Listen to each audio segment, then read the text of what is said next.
You like how I dance? I got draconian pants. You like how I walk? You like how I feel? I have a wonderful life. I have a powerful time.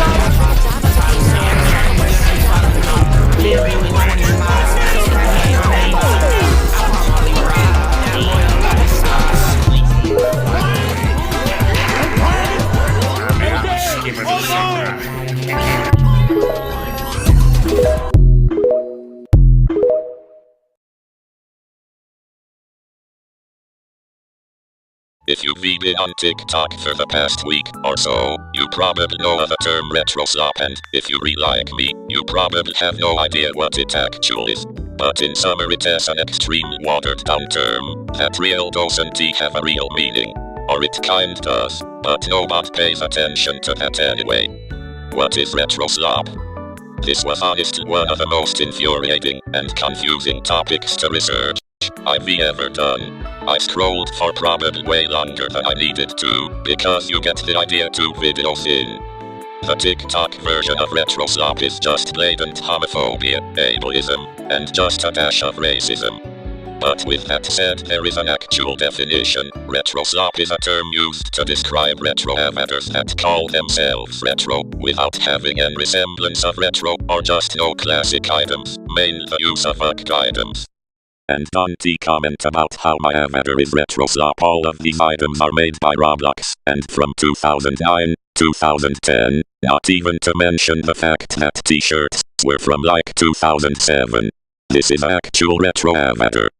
But the TikTok definition, from what I could piece together, someone who mainly cosplays a cringy character from a cringy game, and even if they don't have anything showing that they would think such, they will say something about gummy or vile cars, :33, and autistic things. And also they wear gay pins, so you gay people so bros don't go woking our family friend games that children are on! And also that anything with R6 equals retro slop. Oh, and studs are bad. Not to mention how they just called retro no matter if they actual are or not. I know I might have stretched out the TikTok definition, but honest it kind sums it up so. Retro slop in games. I've seen many games referenced as retro slop, which most of them is just so wrong that it is insane, so I shall a few here. Blocktails being called retro slop is like fork found in knife drawer. Of course the game's going to have studs. In the lore the player gets sent back to the early 2010s. You know, the same 2010 that had studs on the floor and was the time that retro avatars were just the norm. Forsaken, not much to say about it, it is just more homophobia. And the hate of popular games from people who turn around and get on their knees for blocks fruits. Bro, a garden studs don't make it a retro slop game. Natural disaster survival, wait what? Actually I am going to stop that list there because it just goes on. And it makes you realize they are just mad about studs. Like that acid. Also most of the games people call retro slop are for all of the same reasons, so it would be boring to say anything more about it. Actually the whole argument itself is just the same reasons. End summer. I am actually going to be surprised if this video even scrapes 6 minutes in length, because that would be so much of me stretching out such a pointless argument. All of the research, time, and energy I put into this video just got extremely wasted. There is no argument for this, there is no issue with it. Silly autism beans have been frowned upon by so many people, even those you call retro slop. This shit has to be a joke, like, haha, whereas I just rage baited the internet videos. When do they pop up? Am I missing out on something? I died in 2020, and this is hell. God himself is inflicting torture upon me as if I am the entertainment for their sick jokes. I really need to stop writing scripts at 3, 4 in the fucking morning. Sorry if I started to go insane halfway through the video, my shoulder feels like it is burning, and I really need to pee. Also I am still hours away from being done. I still need to animate the whole video and edit it. God please end my suffering. Oh, and maybe I subscribe too.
我要到麦田去了。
Communicate in English easily.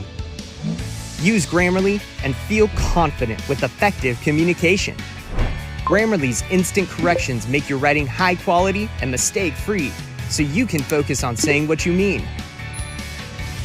Grammarly ensures you communicate clearly with fluency suggestions tailored specifically for you. See why 98% of multilingual speakers using Grammarly report that it helps them write in English fluently.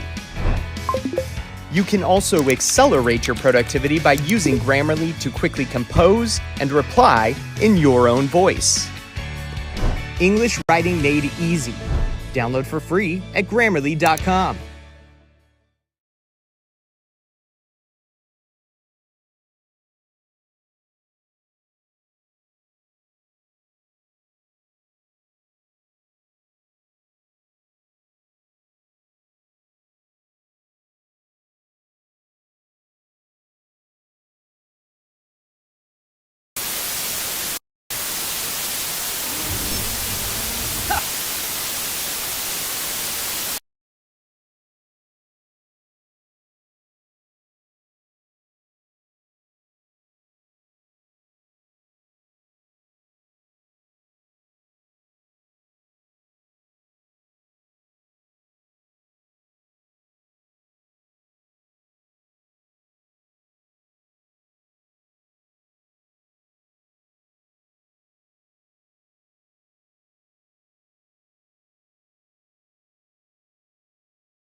Feel the vibration. Take it to the top of the suit, gonna shake it all down, make your mind get free.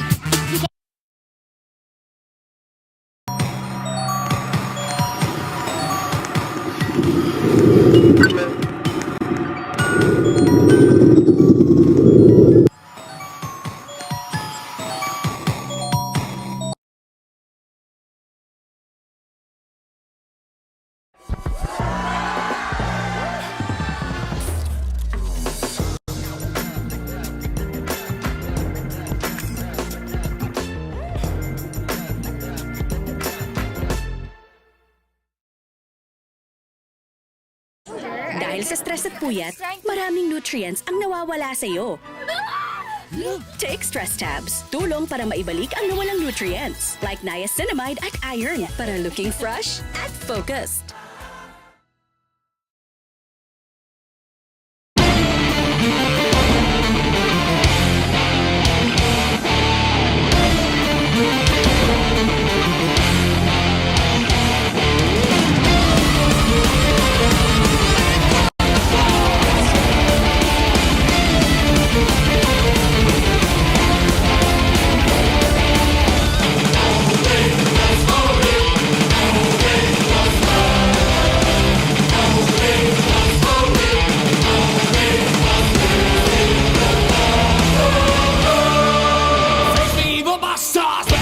Angels, holy pride and blessing. Come as and behold, the records of my wisdom. Make some master moves. Come back to your APs and hello enough. But your hands will soon roll. Just the blade of heroes, fury of the thunder. In my gun and shield. So we fight against the wind for the glory of the kings to defeat the evil enemies. And we run with our love for the power and the throne in the name of holy God.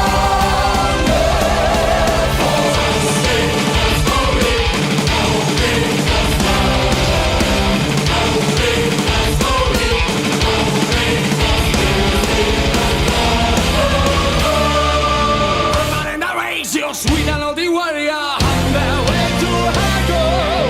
Chaos and oblivion, turmoil, disorder. We have known their name. Let us fallen heroes, we defeat your forces. Thousands spirits calling. On the Father's mountain, I will see your fire, quench my holy foes. So we fight against the wind for the glory of the kings to defeat the evil enemies. And we run with our love for the power and the throne in the name of holy God.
Angels, glory, pride and bloodshed. Come and beholders, wavers of my wisdom, make some dust and bones. Come back to your APs, and hello enough for back your heads will soon roll. This is made of heroes, fury of the thunder, in my gun and shield. So we fight against the wind for the glory of the kings to defeat the evil enemies. And we run in our love for the power and the throne in the name of holy God. For the glory of the kings to defeat the evil enemies. And we run in our love for the power and the throne in the name of holy God.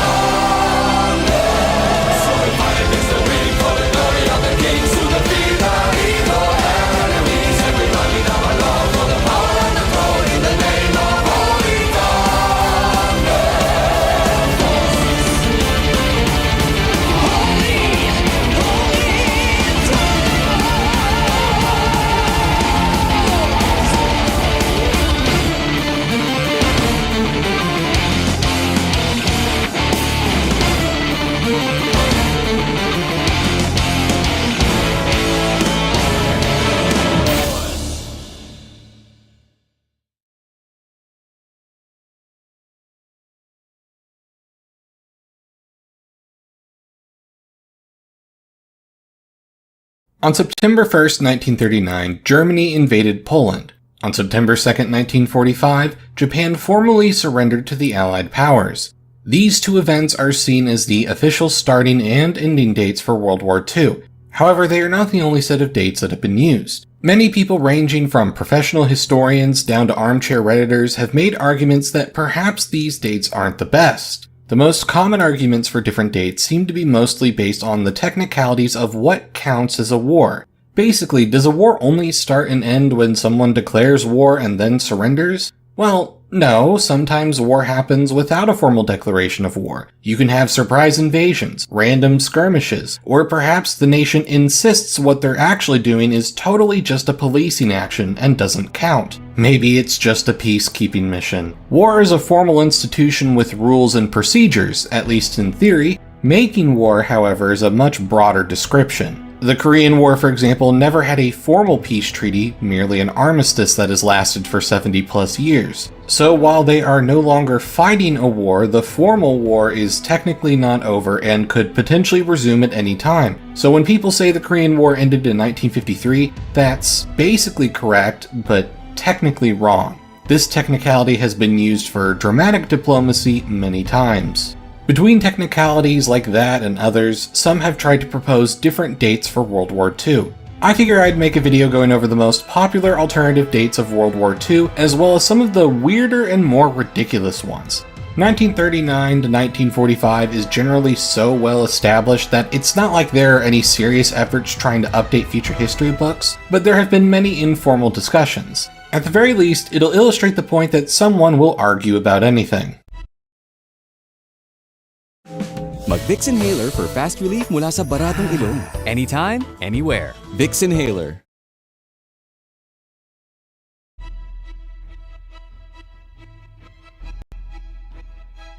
The dates of 1937 to 1945 are by far the most popular alternate dates for World War II, the reason being the Second Sino-Japanese War. On July 7th, 1937, Japan began a full-scale invasion for all of China, beginning what is called the Second Sino-Japanese War. This war eventually merged into World War II once Japan joined the Axis powers and attacked the West, with China being a member of the Allies and now coordinating with British and American forces to defeat their common enemy. The Second Sino-Japanese War therefore ended the same time that Japan was defeated in World War II. Therefore, the logic is, since the front in China was the oldest ongoing front of the war, it should be considered the beginning of World War II. In addition, there is often a perception that China's contributions in defeating Japan are overlooked despite their combined military and civilian casualties being second only to the Soviet Union, in spite of the wide range of estimates. Why does their fight against Japan only seem to matter in the global effort after 1941 when Japan attacked Pearl Harbor? Well, truth be told, this is not the only situation where one war gets merged into another. For example, the 7 Years' War officially lasted from 1756 to 1763, but the front in North America, known as the French and Indian War, started earlier in 1754. Despite the British and French knowingly fighting each other with soldiers, they never officially declared war until war broke out in Europe in 1756. While Japan's invasion of China was also an undeclared war, it was much more of an all-out war than the sporadic fighting of the French and Indian War. But in this case, the main argument against the 1937 date is still a technical one. Japan was joining Germany's alliance, not the other way around. The Axis powers as a military alliance was established officially through the 1940 Tripartite Pact, also known as the Berlin Pact. While Japan and Germany had been cooperating diplomatically since the 1936 Anti-Comintern Pact, that was also a German initiative. Japan even briefly considered distancing their relationship from Germany due to the signing of the Molotov-Ribbentrop Pact, which promised non-aggression between Germany and the Soviet Union. But nevertheless, 1937 to 1945 is the most popular alternate set of dates for World War II. Despite technical objections, the high amount of overlap between the Second Sino-Japanese War and World War II certainly makes an understandable and compelling argument.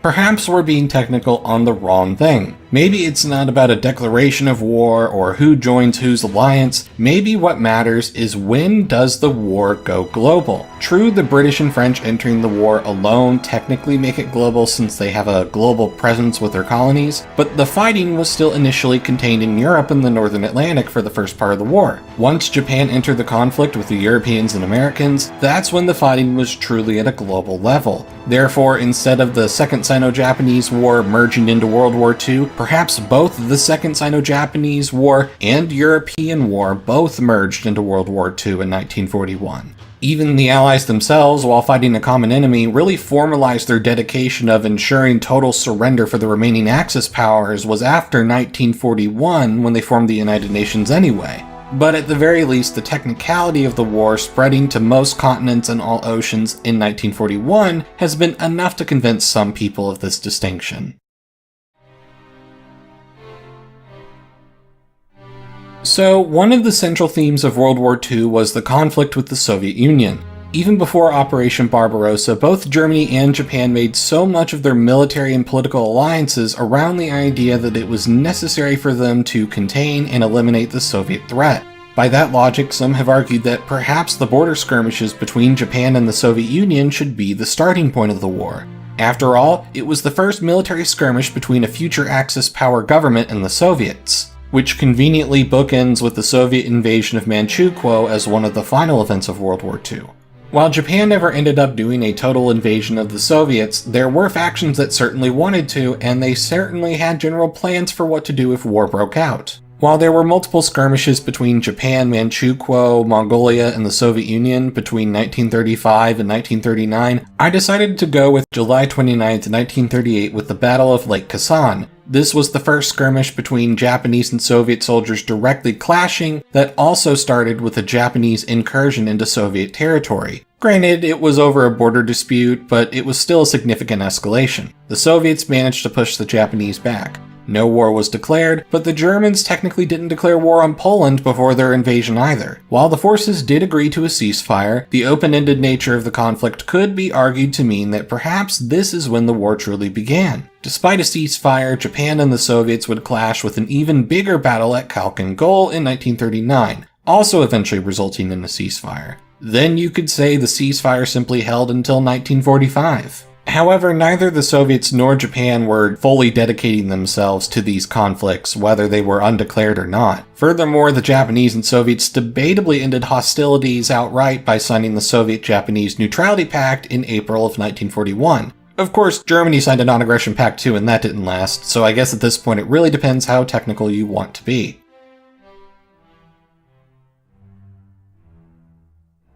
Some people have brought up the argument that perhaps the Spanish Civil War should be included in World War II. After all, it seemed to preclude things to come, as you had Germany and Italy supporting the nationalists with the Soviets supporting the Republicans. Kind of similar to the Japanese-Soviet border skirmishes, here you have a small side conflict with the factions already fighting each other, just under a proxy. This is a similar argument to making Bleeding Kansas the true beginning of the American Civil War due to the presence of pro-slavery and anti-slavery factions fighting each other before the South seceded. Similarly, today, the term Russo-Ukrainian War has been used to combine Russia's annexation of Crimea, the Donbass rebels, and the 2022 full-scale invasion as the same conflict despite very different levels of commitment during each phase and the pauses in between. Considering Spain was neutral after the Civil War altogether, though, it's easier to dismiss this. It makes for a poetic start to the war if you include it, but it doesn't really hold much weight, honestly. A lot of these arguments for alternative dates are based around belligerents already fighting each other before being dragged into World War II. Some have therefore used this logic to argue that the beginning of Italy's invasion of Ethiopia in 1935 should be the starting date of World War II. At first glance, this seems ridiculous. After all, no one militarily supported Ethiopia, and they surrendered in 1936, being annexed into the new Italian East Africa colony. But actually, fighting with the organized Ethiopian army continued for another year in the western portion of the country, and then a guerrilla resistance continued all the way through 1941. The guerrillas eventually received support from the Allies, who also liberated the country outright in 1941. Ethiopia then formalized joining the Allies in 1942, declaring war on Germany and Japan. So if you combine the guerrillas and organized armies together, you could argue that Ethiopia was in a state of war against at least one Axis power from 1935 to 1945. It's a stretch, but it has its supporters. The dates, though, are only going to get more absurd from here. So, believe it or not, multiple people have considered that both world wars and the expansionist conflicts in between should all be broadly categorized as the Second 30 Years' War. Multiple subwars? Check. Connected civil wars where some of the belligerents are fighting each other in proxy wars? Check. A general connecting theme of militarism, nationalism, expansionism, and competing philosophies? Check. You have some historical figures rhetorically supporting this idea, often making quips that the period between 1919 and 1939 was merely a 20-year ceasefire. Historians, however, generally reject this as simply being too broad. Several of the connected themes, such as expansionism or competing philosophies, in some ways are the theme of most wars if you think about it. While the original 30 Years' War had multiple subwars and starting points, it ultimately ended with the Treaty of Westphalia in 1648, which included every major party and rewrote the order of Europe. The Treaty of Versailles and the other World War I peace treaties did the same thing for after World War I. It's a very clear break. Maybe in history books in the more distant future they might use this term for the general time period, but no one seriously considers all of this solidly the same war. What's your worst assignment horror story? I had a 10-page paper, and that didn't turn out too well. Just last night, actually, I had to do 20 idea journals in 2 hours. That's insane. Have either of you ever struggled to write citations? Oh, all the time. Every time. You guys got to check out Grammarly. Grammarly generates free auto citations instantly, so there's no need to leave your webpage or type it in manually. That's great. Another fun feature comes when you upgrade to Grammarly Pro. They have this cool feature called Grammarly Authorship that helps you prove your work is your own, showing exactly what's typed, AI-assisted, or sourced. That's pretty cool, dude. Also, if you're feeling a bit weary about using AI, Grammarly has a free AI detection tool on their website so you can see what percentage of your text seems AI generated. That's awesome. Grammarly can help you get good grades with peace of mind. Download Grammarly today and start writing with confidence.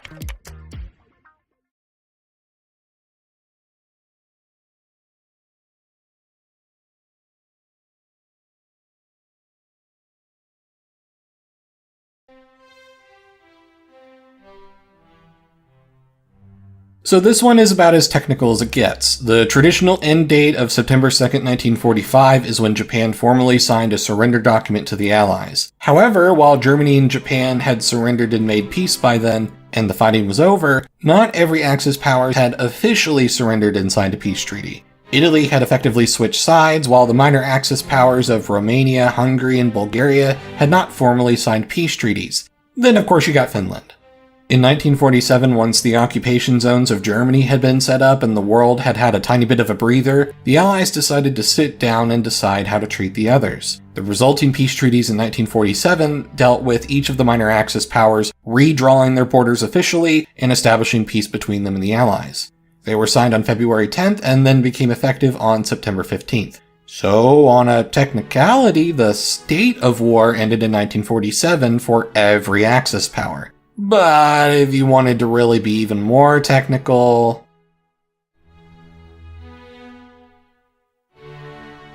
Okay, so consider this. Japan signed the Instrument of Surrender in 1945, but if you really want to be technical, the formal peace treaty that ended the state of war with Japan was the Treaty of San Francisco, signed on September 8, 1951, that became effective on April 28, 1952. The military occupation with Japan was over and normal relations were restored. Well, at least with the United States, the Soviets didn't sign the treaty, so technically...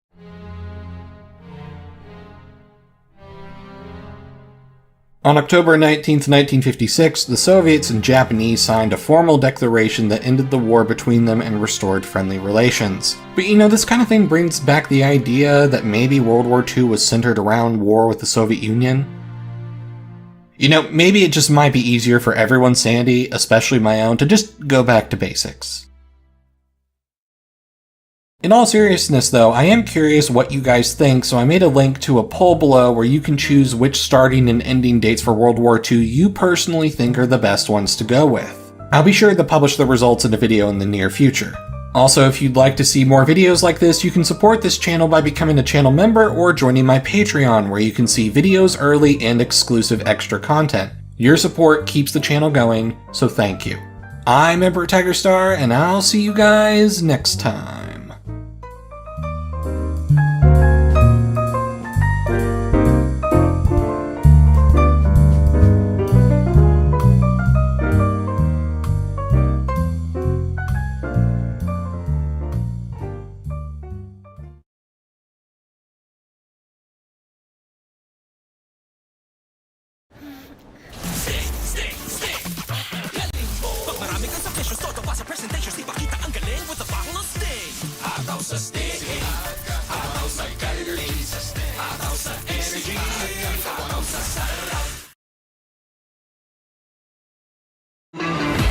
At Creo Legal, we're dealing with contracts daily. With Adobe Acrobat AI Assistant, we can get to the main points of a document faster and have the most relevant information extracted in minutes. All we have to do is ask.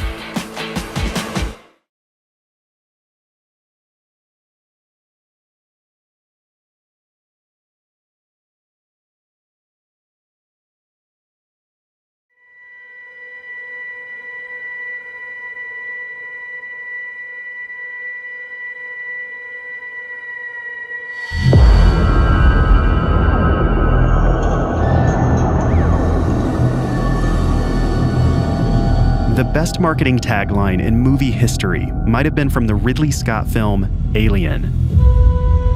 In space, no one can hear you scream. That phrase is true. And not only because of the distance from Earth, it has to do with how sound travels. You don't have sound in space because sound requires molecules. You have to be able to move the molecules with the sound waves, and without the molecules there, the sound just doesn't move. Space is silent because it's virtually empty, as few as 10 atoms in a cubic meter, compared to 10 trillion in our own atmosphere. And without that thick soup of atoms, sound just has no way to travel. But billions of years ago, it was a different story.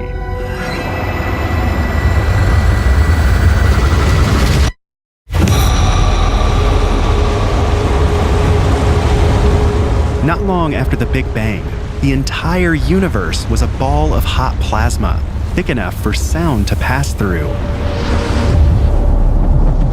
Shockwaves from the formation of the universe rippled through space, creating a cosmic rumble deeper than anything our ears could detect.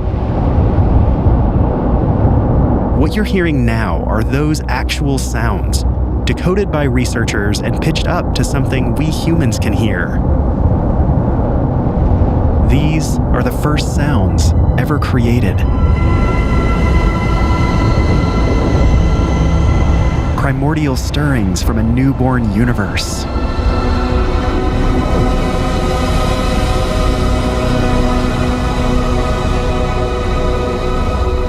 Today, space is a lot bigger, a lot emptier, and a lot quieter. But we should be grateful, because if sound did travel through space, we would all be bombarded by a constant deafening explosion. The roar of the sun.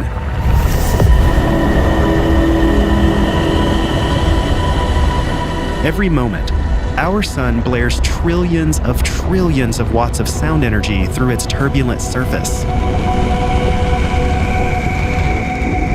If it wasn't muted by the vacuum of space, that sound would be as loud as a jackhammer here on Earth.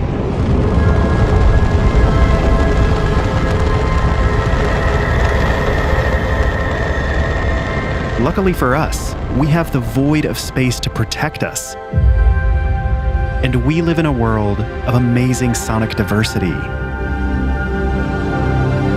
The sandy deserts, the lush forests, the sound of the ocean, both on its surface and below. Our home planet is a rich soundscape because our ears are perfectly in tune with it. But our little island of sound isn't the only one. There are whole other worlds of sound out there, in the skies, the oceans, and the rocks of other planets, and far beyond.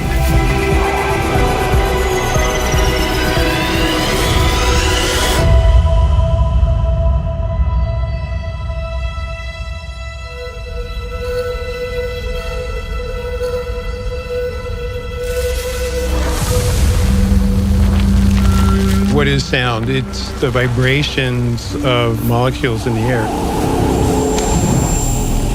It's a pressure wave. Sound takes on many forms, but the kind that we're most familiar with is pressure waves moving through gas. Sound travels faster through lighter gases like helium, making our voices sound higher pitched. When the air is colder or made of heavier gases like sulfur hexafluoride, sound travels more slowly. But there's even more to it than that. Sound can be transmitted through any kind of physical medium. So if you are in a swimming pool, you can still hear sound. That's being transmitted through water. Earthquakes are essentially sound waves being transmitted through the solid earth.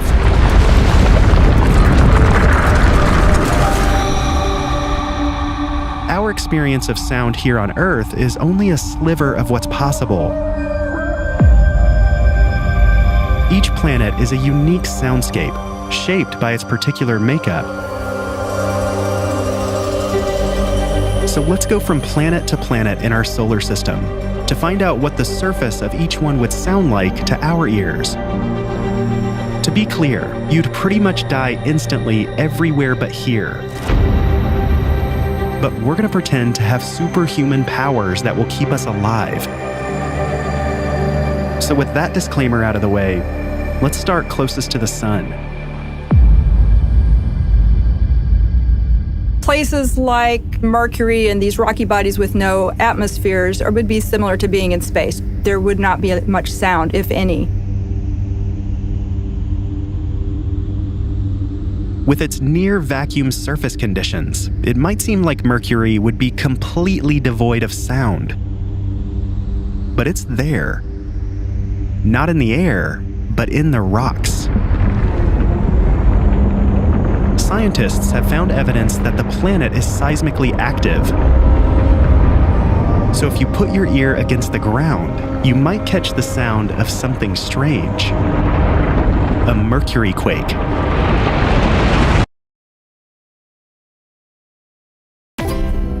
Creamy ranch ba ang hanap mo?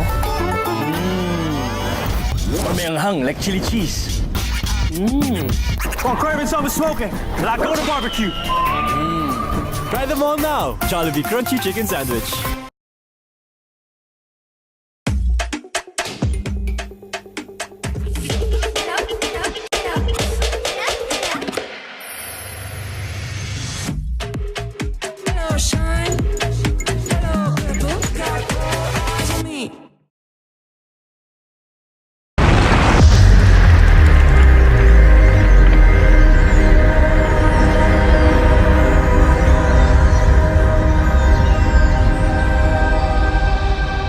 Next up, Venus. Because you have this really dense atmosphere, much denser than Earth's, the sound would tend toward what things sound like when you're underwater. If you could imagine something in between air and water, that kind of density, you're running your hand through that and you would feel that.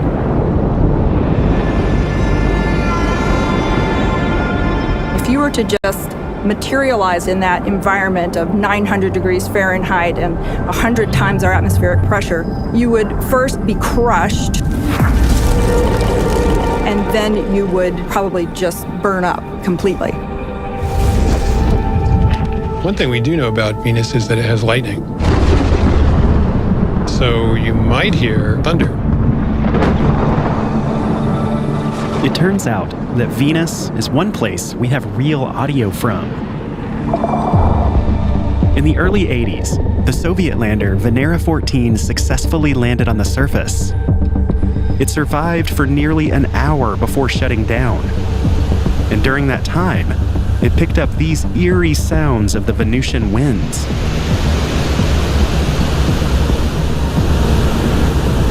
But what about something more human? What would my voice sound like? The denser atmosphere would tend to lower the pitch, but the hotter air would act to increase the speed of sound, making my voice sound higher.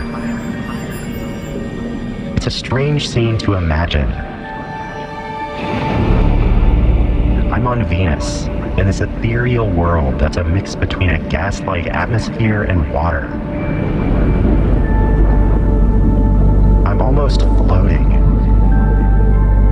My voice, the thunder. It's all slightly muffled and distorted as it travels through the thick atmosphere.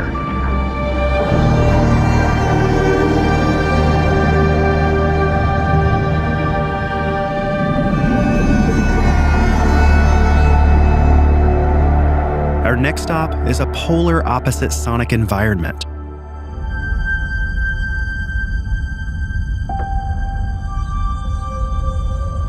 Sound on Mars is going to kind of be the opposite direction of Venus because the atmosphere on Mars is very, very thin compared to Earth's, and so there's just not very many molecules. The wind speed can get very high as hurricane force at the surface sometimes. So imagine a 100-mile-per-hour wind on Earth, you'd be almost blown off your feet. If you were standing on the surface there in Mars, you'd feel it, but it would feel like a gentle breeze here on the surface of Earth. You wouldn't necessarily hear the wind itself. You would hear the dust that's being picked up, and it would be banging against the faceplate of your spacesuit. We wouldn't hear too much. Maybe if you were scuffling along on the surface, you could maybe very faintly hear that sound as you were clawing at the ground.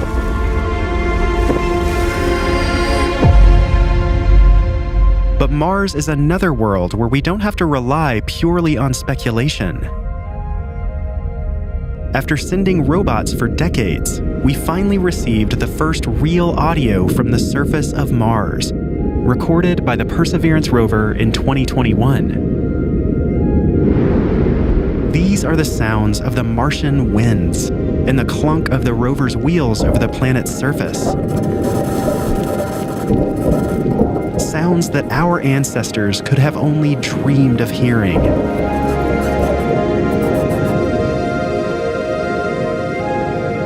Wind and rocks are one thing, but what would our voices sound like? In this thin atmosphere, speech would sound quieter and wouldn't travel as far. And while the low-density air would usually make our voices sound higher, the colder temperatures would slow down the sound, and the pitch would balance out. The biggest change would come from the composition of the air. The atmosphere of Mars is mostly carbon dioxide, which absorbs high frequencies. So our voices would become muffled and distant.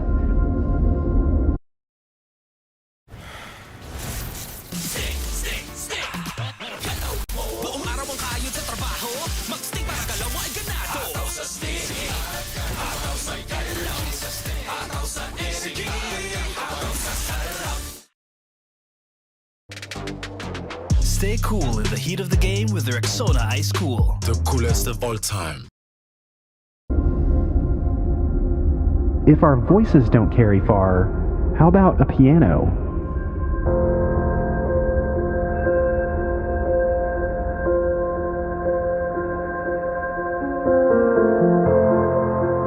In the faint Martian air, it would sound like something you might hear in a dream.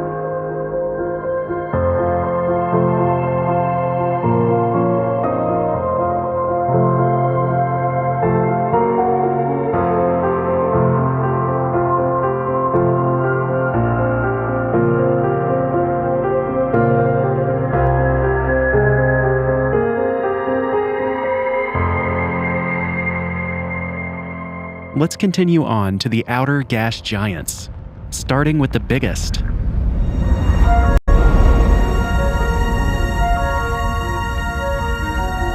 Jupiter doesn't have a solid surface.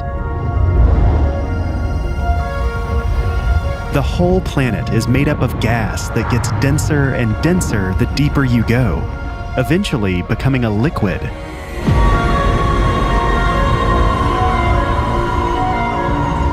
The pressure and temperature variations are what cause those beautiful swirling bands. Depending on where you were inside its layers, the soundscape would change drastically.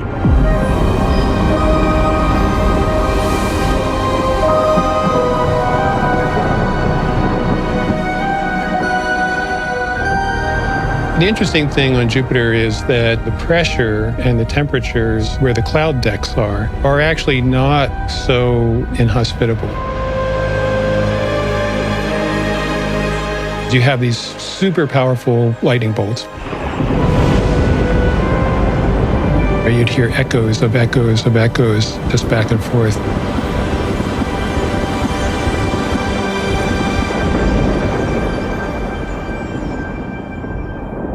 So what about the rest of the outer planets?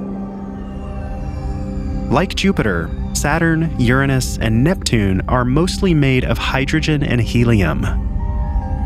Those two gases are lighter than Earth's atmosphere, so our voices would generally sound higher pitched. But each layer of each planet would provide its own unique sonic experience. Different worlds of sound. From inside the raging storms of Saturn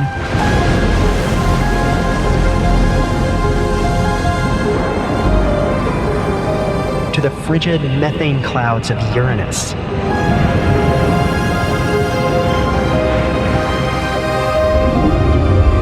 To the murky depths of Neptune.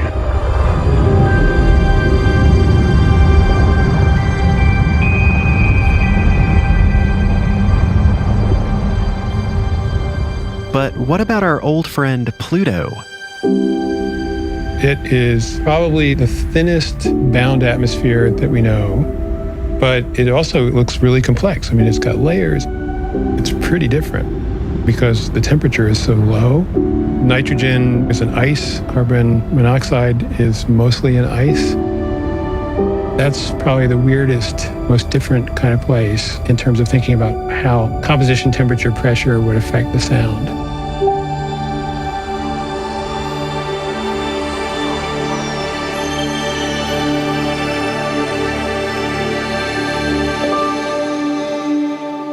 There's one more world worth a listen.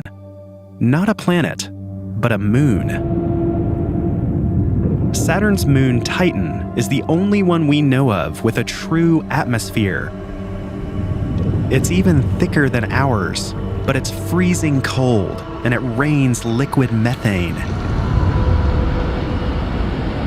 In 2005, the Huygens space probe recorded audio as it descended through the thick atmosphere to the surface.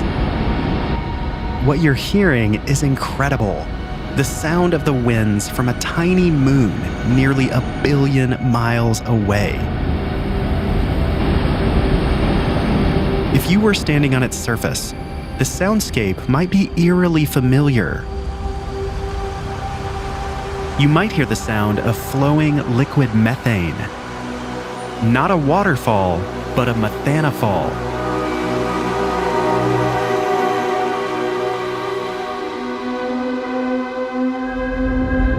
When you think of space, it's mostly space, where there's no medium to transmit sound. And yet, it's perfect for light. Light fills the universe,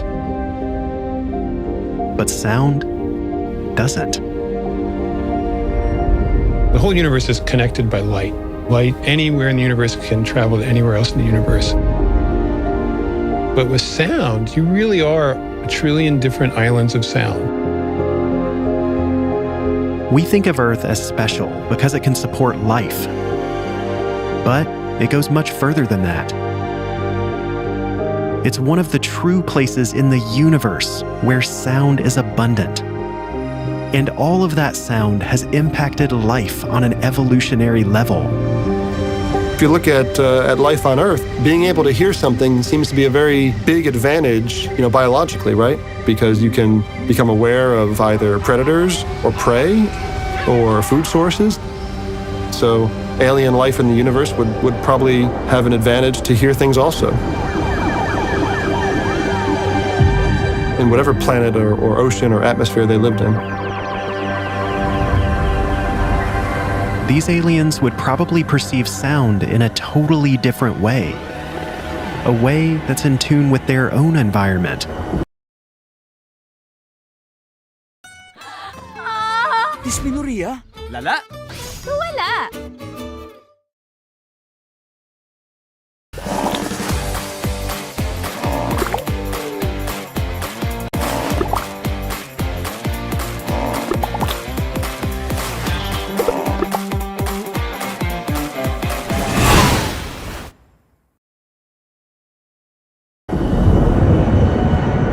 And perhaps hear completely different frequencies.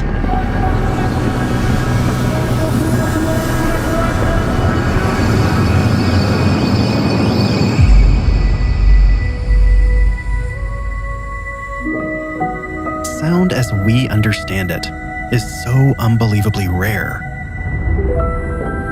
Yet, it's abundant right here, within this thin blanket of atmosphere. But if we travel straight up, it goes away very quickly. It gets quieter and quieter until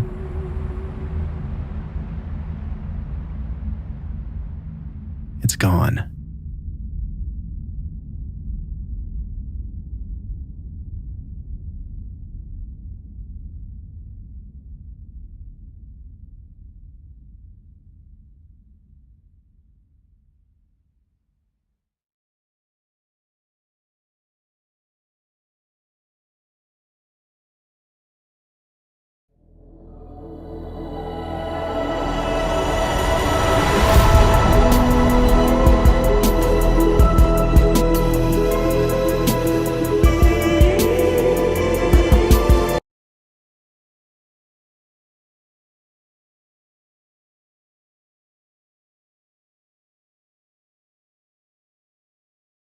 Petty triggers for wars. A soldier grips his rifle, his hands sweaty. In just a few moments, he was going to go into battle to face the most dangerous of human endeavors. He comforts himself, knowing that he's fighting for a good cause, for homeland, for his comrades, and because of a pig? What? The exact reasons countries go to war is complex, with years of resentment building up until something sets the conflict in motion. That something can be major, like a surprise attack or flagrant territorial violations. But on occasion, it's something so petty and trivial that onlookers can do nothing except scratch their heads in confusion. The War of the Pig.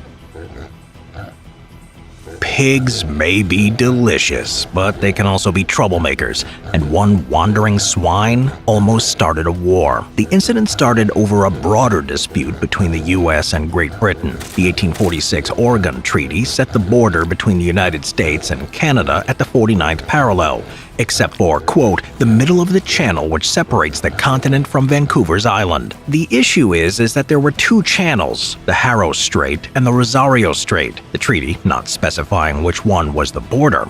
In between the waterways were the San Juan Islands, an archipelago which both sides claimed as their territory. Both American and British settlers began colonizing the islands, with the British Hudson Bay Company setting up salmon fishing operations and a sheep farm on San Juan Island, and about 30 or so American settlers arriving shortly after. Both sides considered the others to be illegal squatters on their lands. Things came to a head in 1859 when a pig, owned by Hudson Bay Company employee Charles Griffin, began rooting around the farm of American Thomas Cutler. This wasn't the first time this had happened, and fed up with the pig's antics, Cutler shot it. Griffin found out and confronted him over the loss of his animal.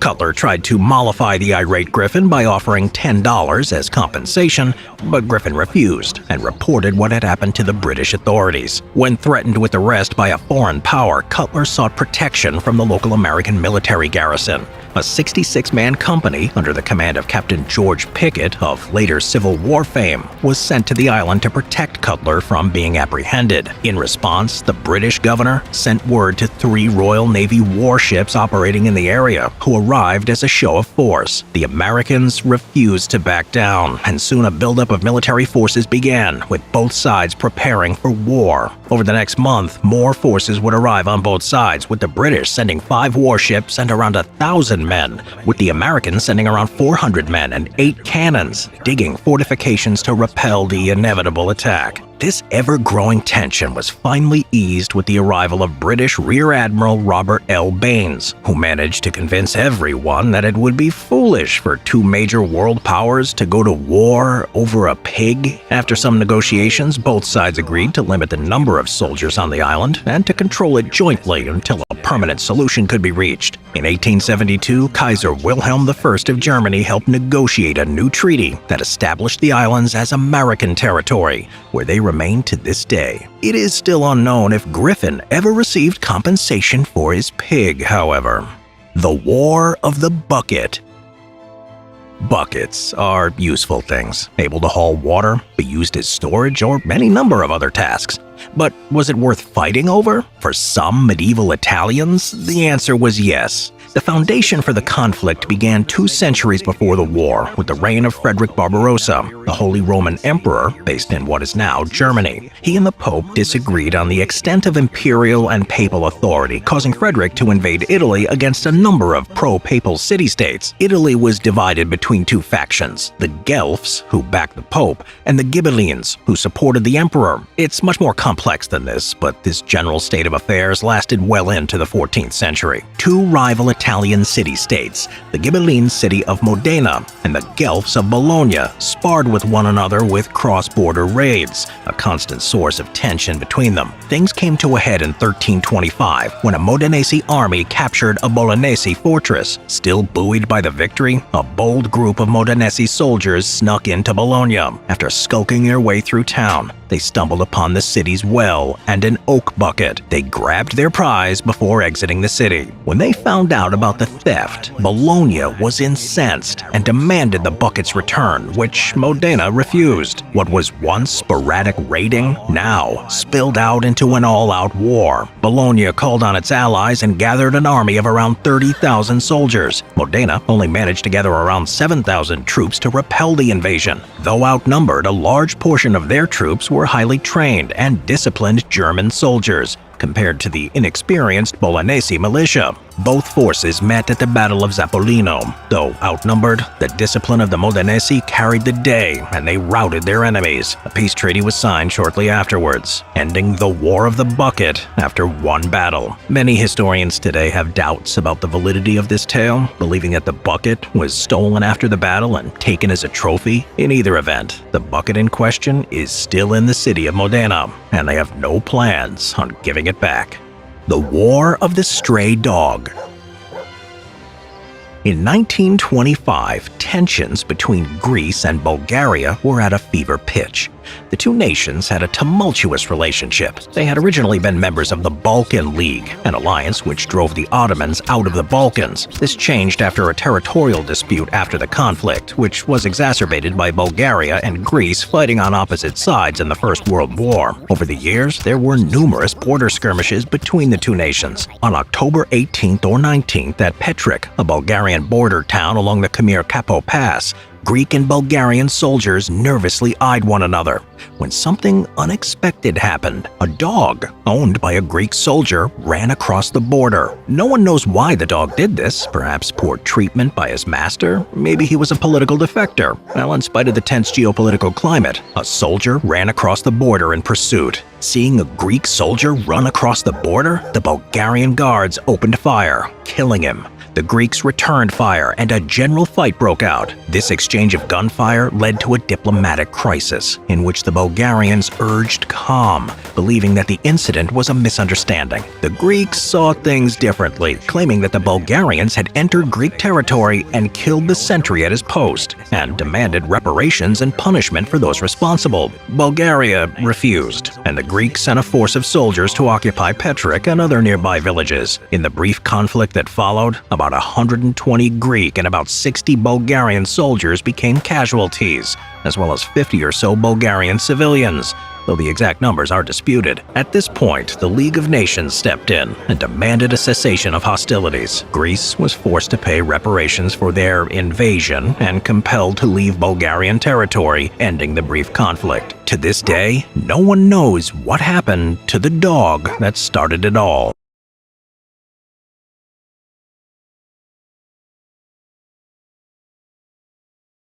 Ay, paano ko ba tatapusin ito? Chill ka lang. How about we have a chat with feelings? Make every day special with Monday Cream Puffs. A light, crunchy snack with a rich filling. Chat with feelings over Monday Cream Puffs. Also available in chocolate flavor.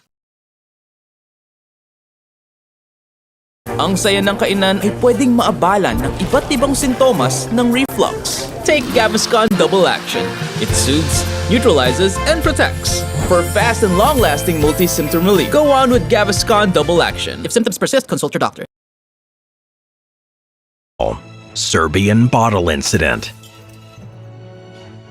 By the mid-1980s, Yugoslavia was being torn apart at the seams. Nationalist sentiment and resentment of their neighbors was on the rise among Yugoslavia's constituent republics. In May of 1985, George Martinovic, a farmer from Kosovo, was admitted to the local hospital with a broken glass bottle wedged in his rectum. He initially claimed that he was attacked by two Albanian-speaking men while he was working in his fields. A colonel from the Yugoslavian People's Army interrogated Martinovic, who then confessed that the bottle was inserted by himself for personal reasons. He would be transferred to a hospital in Belgrade, where his condition would be discussed by a team of doctors and investigators. There was a debate over whether or not it was possible for Martinovic to perform the act on his own, since the bottle was inserted wide base first, with many concluding that this was not possible alone and that others must have been involved, though others maintained that it was possible with some effort. In the end, the investigators didn't pursue the matter further, and the case was dropped. The public, however, had a different reaction. The matter was discussed endlessly in the Serbian parliament, and TV broadcasts reported continual coverage of every sordid detail they could find. Martinovic's case was latched onto by the ever-growing Serbian nationalist movement. The tale of assault by Albanian nationals drove Serbians into a frenzy of ethnic hatred, with some blaming a local Albanian family for the attack as an attempt to acquire Martinovic's land. Media outlets compared Albanians to the Ottomans, referencing the Ottoman execution method of impalement. Poems would be written and paintings would be made,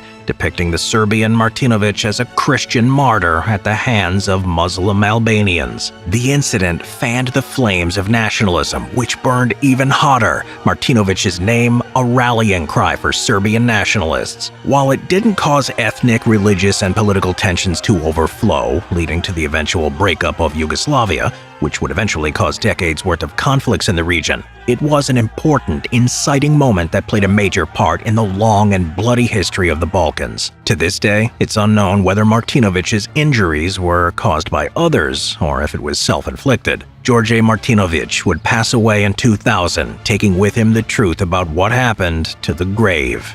The Football War. Football, or soccer in America, is possibly the most popular sport on the planet. Fans of the game are passionate, to say the least, with tempers flaring and riots breaking out in both victory and defeat. It's no surprise then that a match's result exploded into open conflict. Tensions between the Central American nations of Honduras and El Salvador had been simmering for some time. In 1969, El Salvador had a population of around 3 million, crammed into the tiny nation, the majority of the land in the hands of wealthy elites, leaving many farmers to struggle. Neighboring Honduras had a much smaller population of around 2.3 million, spread out over a landmass 5 times the size. Seeing an opportunity for land, many Salvadorian farmers illegally entered Honduras, settling there without having any legal claim to it whatsoever. This angered lower-class Hondurans who wanted the land for themselves and felt wedged out by the interlopers. There was also a land dispute between the two nations over islands in the Pacific Ocean. The Honduran government began a crackdown on the farmers, and anti-Salvadoran sentiment ran red-hot in Honduras, with football matches being the center of the conflict. During a tournament, clashes between Honduran and Salvadoran fans broke out at 2 games the nations faced one another. Each nation won a game apiece. The rubber match held in Mexico City. The match was a World Cup qualifier, and both countries desperately wanted to advance. At the end of the second half, the score was tied at 2-2. 11 minutes into extra time,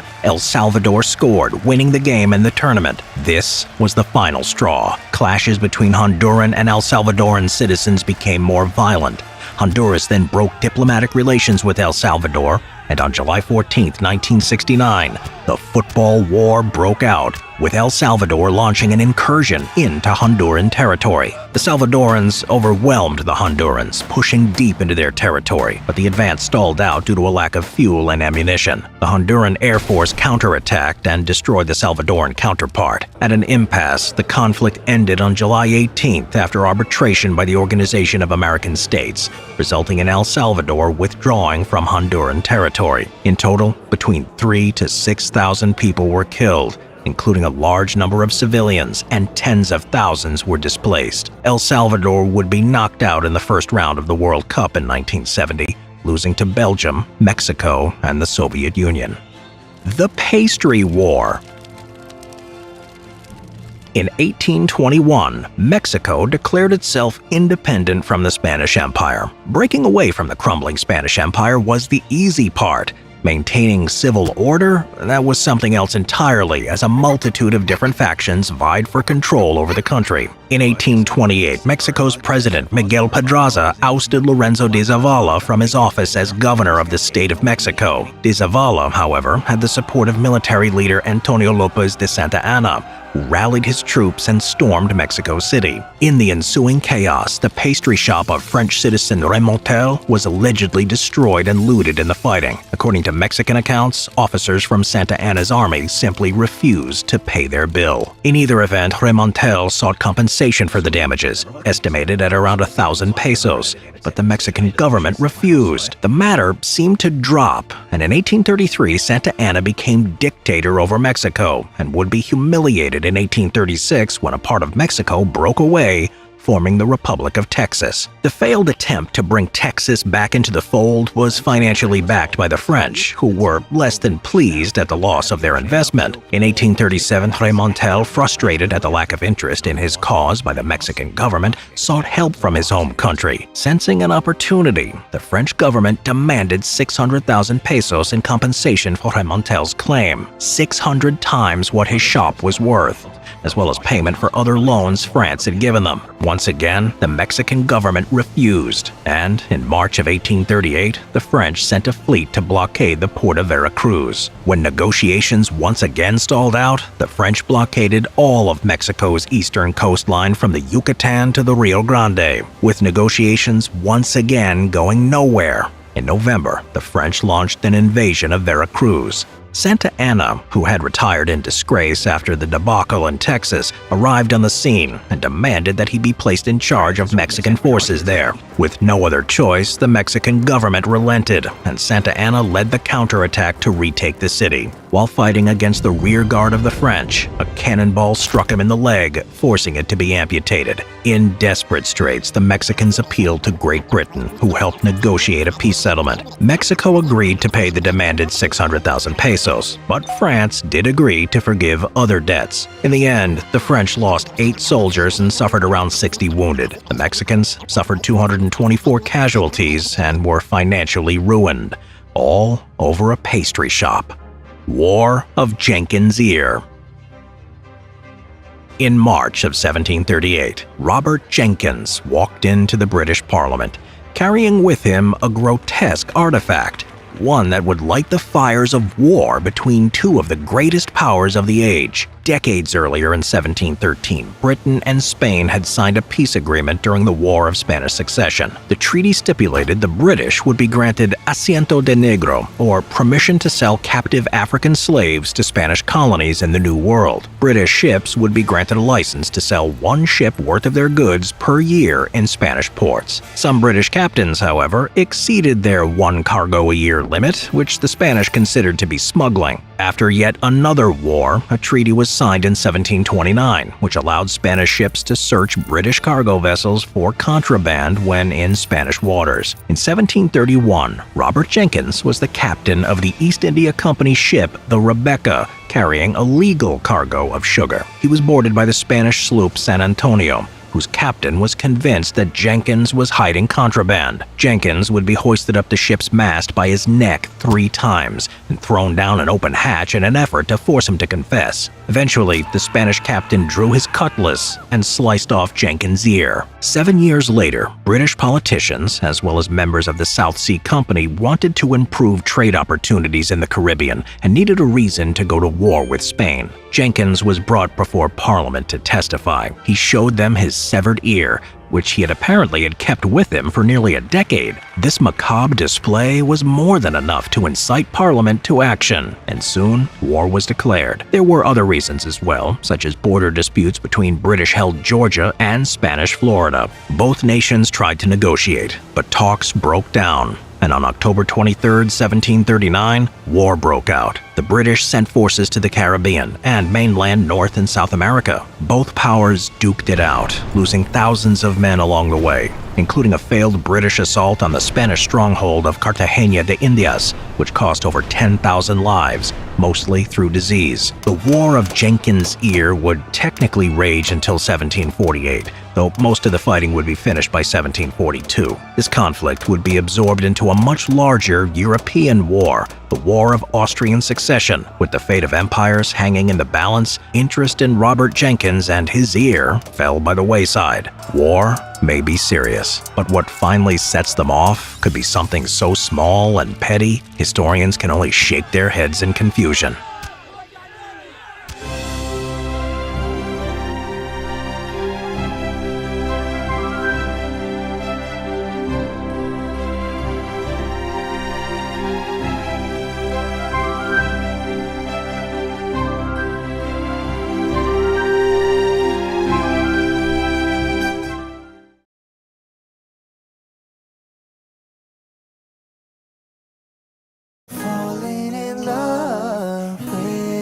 Fall in love with the new Richard. I have had it with trying to organize all my tasks, due dates, and documents across a million different apps. So, I tried ClickUp. Now I can stay on top of my tasks in one place, visualize and manage work my way, and collaborate on documents with my team, all in one tool. Now with ClickUp, all my work is finally in one place. Get ClickUp today. Biggest idiots in war. History may have its fair share of heroes, but it has twice as many fools. From an arrogant general who was literally told that he was walking into a trap but went there anyway, to a brain-dead half-wit who killed 90% of his country's male population in an unwinnable war. Here are some of history's biggest idiots.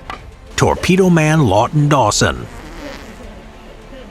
For our first pea-brain Pratt, let's go back in time to World War II. It was a sunny afternoon on November 14, 1943, and President Franklin D. Roosevelt was aboard the battleship USS Iowa, crossing the Atlantic Ocean on his way to a very important meeting. Stopping off at Cairo first, his ultimate destination was the Middle East. Once in Tehran, Iran, he was going to coordinate military strategy against Nazi Germany with Soviet Premier Joseph Stalin and British Prime Minister Winston Churchill. Of course, being the commander-in-chief, he had a formidable escort. Safeguarding the USS Iowa from potential threats was the USS Cogswell, the USS Young, and the destroyer William D. Porter. Since the seas were teeming with German U-boats, the convoy also had to maintain a strict radio silence for the entire journey. While en route, Roosevelt, who was actually paralyzed from the waist down and wheelchair-bound in private, requested to observe an air defense drill. Target balloons were released and then expertly shot down by gunners from the Iowa and Porter. In fact, it went so well that Lieutenant Commander Wilfred A. Walter decided to order a follow-up drill. This would involve a simulated torpedo attack on the president's ship. The key word here is simulated. During this type of exercise, the torpedo's primer is supposed to be removed so it doesn't shoot out of the tube and become live. Aiming straight for the USS Iowa, the first 2 torpedoes stayed put as planned. Everything looked like it was going to go by without a hitch, and then torpedo man Lawton Dawson entered the scene. He'd been entrusted with loading the 3rd and final torpedo, so you can imagine the horror on his face when it whooshed out of the loading chamber heading straight to the ship carrying the leader of the free world.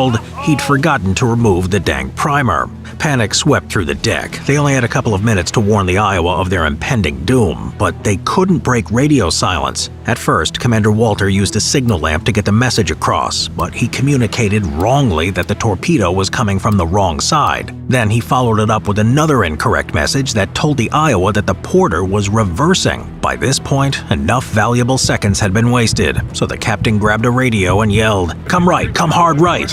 As the explosives zipped towards him, President Roosevelt remained remarkably calm. As soon as he had heard about it, he had actually ordered a Secret Service agent to wheel him to the deck for a better view. In contrast, his entourage were supposedly a lot less chill. Fearing an assassination attempt, it was rumored that every single gun on the Iowa was aimed towards the William Porter, although this can't be 100% confirmed. Meanwhile, the Secret Service agent, rather uselessly, tracked the torpedo with his gun. Not sure what he was expecting to achieve there. By the time they received the radio transmission, it was actually too late for the Iowa to maneuver. But luckily, the torpedo veered away and exploded about 3,000 yards to the rear of the USS Iowa. In the aftermath, the torpedo man Dawson was arrested, becoming the subject of an inquiry in Bermuda before being transferred to face a general court-martial. Eventually, he was sentenced to 14 years of hard labor. However, because it was an accident, President Roosevelt intervened, and the bungling seaman was freed. General Luigi Cadorna. We've all seen them, and we all resent them. Since the beginning of recorded time, the slightly spoiled and dim children of the rich, famous, and successful have been handed jobs that they're just not that good at.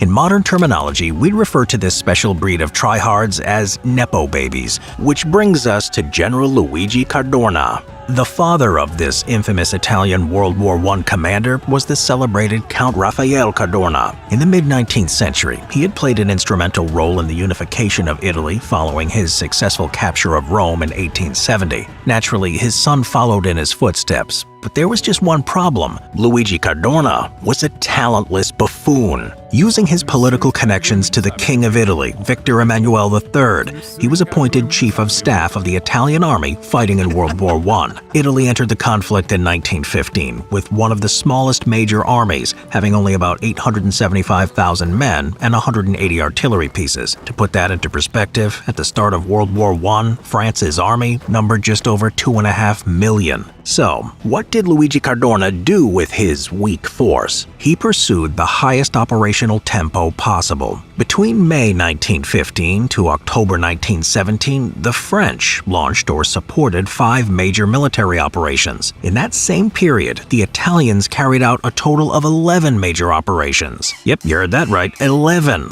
And most of them failed miserably. You see, Cadorna's policy was to go on the offensive all the time, even if there was very little chance of winning. And there was very little chance of winning, because a significant amount of the battles he directed occurred at the Isonzo River Basin. One of Italy's main wartime objectives was to take the strategic port city of Trieste, where the Austro-Hungarian Navy was stationed. However, in his infinite wisdom, this Italian imbecile chose the worst route ever to get there.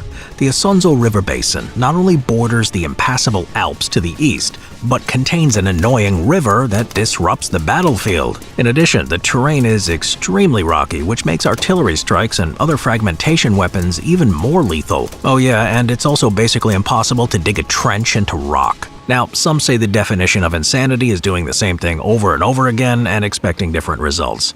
But this could easily work for stupidity as well. hemmed in by the mountains that made battlefield breakouts virtually impossible. In essence, Luigi Cardona launched the same hopeless offensive 11 times in a row. Only twice did he achieve favorable casualty rates, and when he inevitably failed, this Italian ignoramus blamed his own men rather than his own poor tactical decisions. Believing that discipline and morale were all that was required for victory, he convicted a whopping 3.6% of his entire army on disciplinary or cowardice charges. The irony was, though, that Cadorna himself was a huge coward. His last disaster class was the 1917 Battle of Caporetto. For over 2 years, the Italian forces had advanced no more than 20 miles. Then, within just 3 weeks, they lost 100 miles of territory as a result of this joint Austro-Hungarian and German attack. As his forces lost ground, Cadorna fled back to Padua in Italy, while at the same time ordering that officers of retreating units be shot. His failure was so spectacular that the French were forced to send 6 divisions to stabilize the Italian front he had so poorly mismanaged. Finally, in November 1917, the arrogant, cruel, and inept Luigi Cadorna was stripped of his command, much to the relief of everyone. Publius Busog lang. Dito ka sa Lucky Me Pancit Canton Kasalo Pack. Busog na, sarapines pa! Try Vicks Vapor Rub Extra Strong with 2 times menthol para sa iyong tough cough and cold symptoms. Quinctilius Varus. Before disaster tarnished his image forever, Roman general Publius Quinctilius Varus had been a favorite of his blood relative Emperor Augustus, who had personally installed him as the governor of several major provinces. But the haughty and incompetent Varus, who viewed anyone who was not a Roman citizen as a lesser being, was in no way suited to the position. He was, according to one Roman historian, a man more accustomed to the leisure of the camp than to actual service in war. In the year 9 AD, while the governor of Germania, Varus received reports of tribal unrest spilling across the border. In response, the pompous general made for northwest Germany, convinced that the uprising was no more than a small disturbance that he could easily crush. Believing the participants to be merely inferior barbarians, Varus did not prepare his men for a large-scale battle, and even allowed them to take their wives and children with them on the assignment like it was a family vacation. What Varus didn't realize was that he was cluelessly walking straight into a trap organized by Arminius, a prince of the Germanic Cherusci peoples, who, at least for that moment, were allies of the Romans.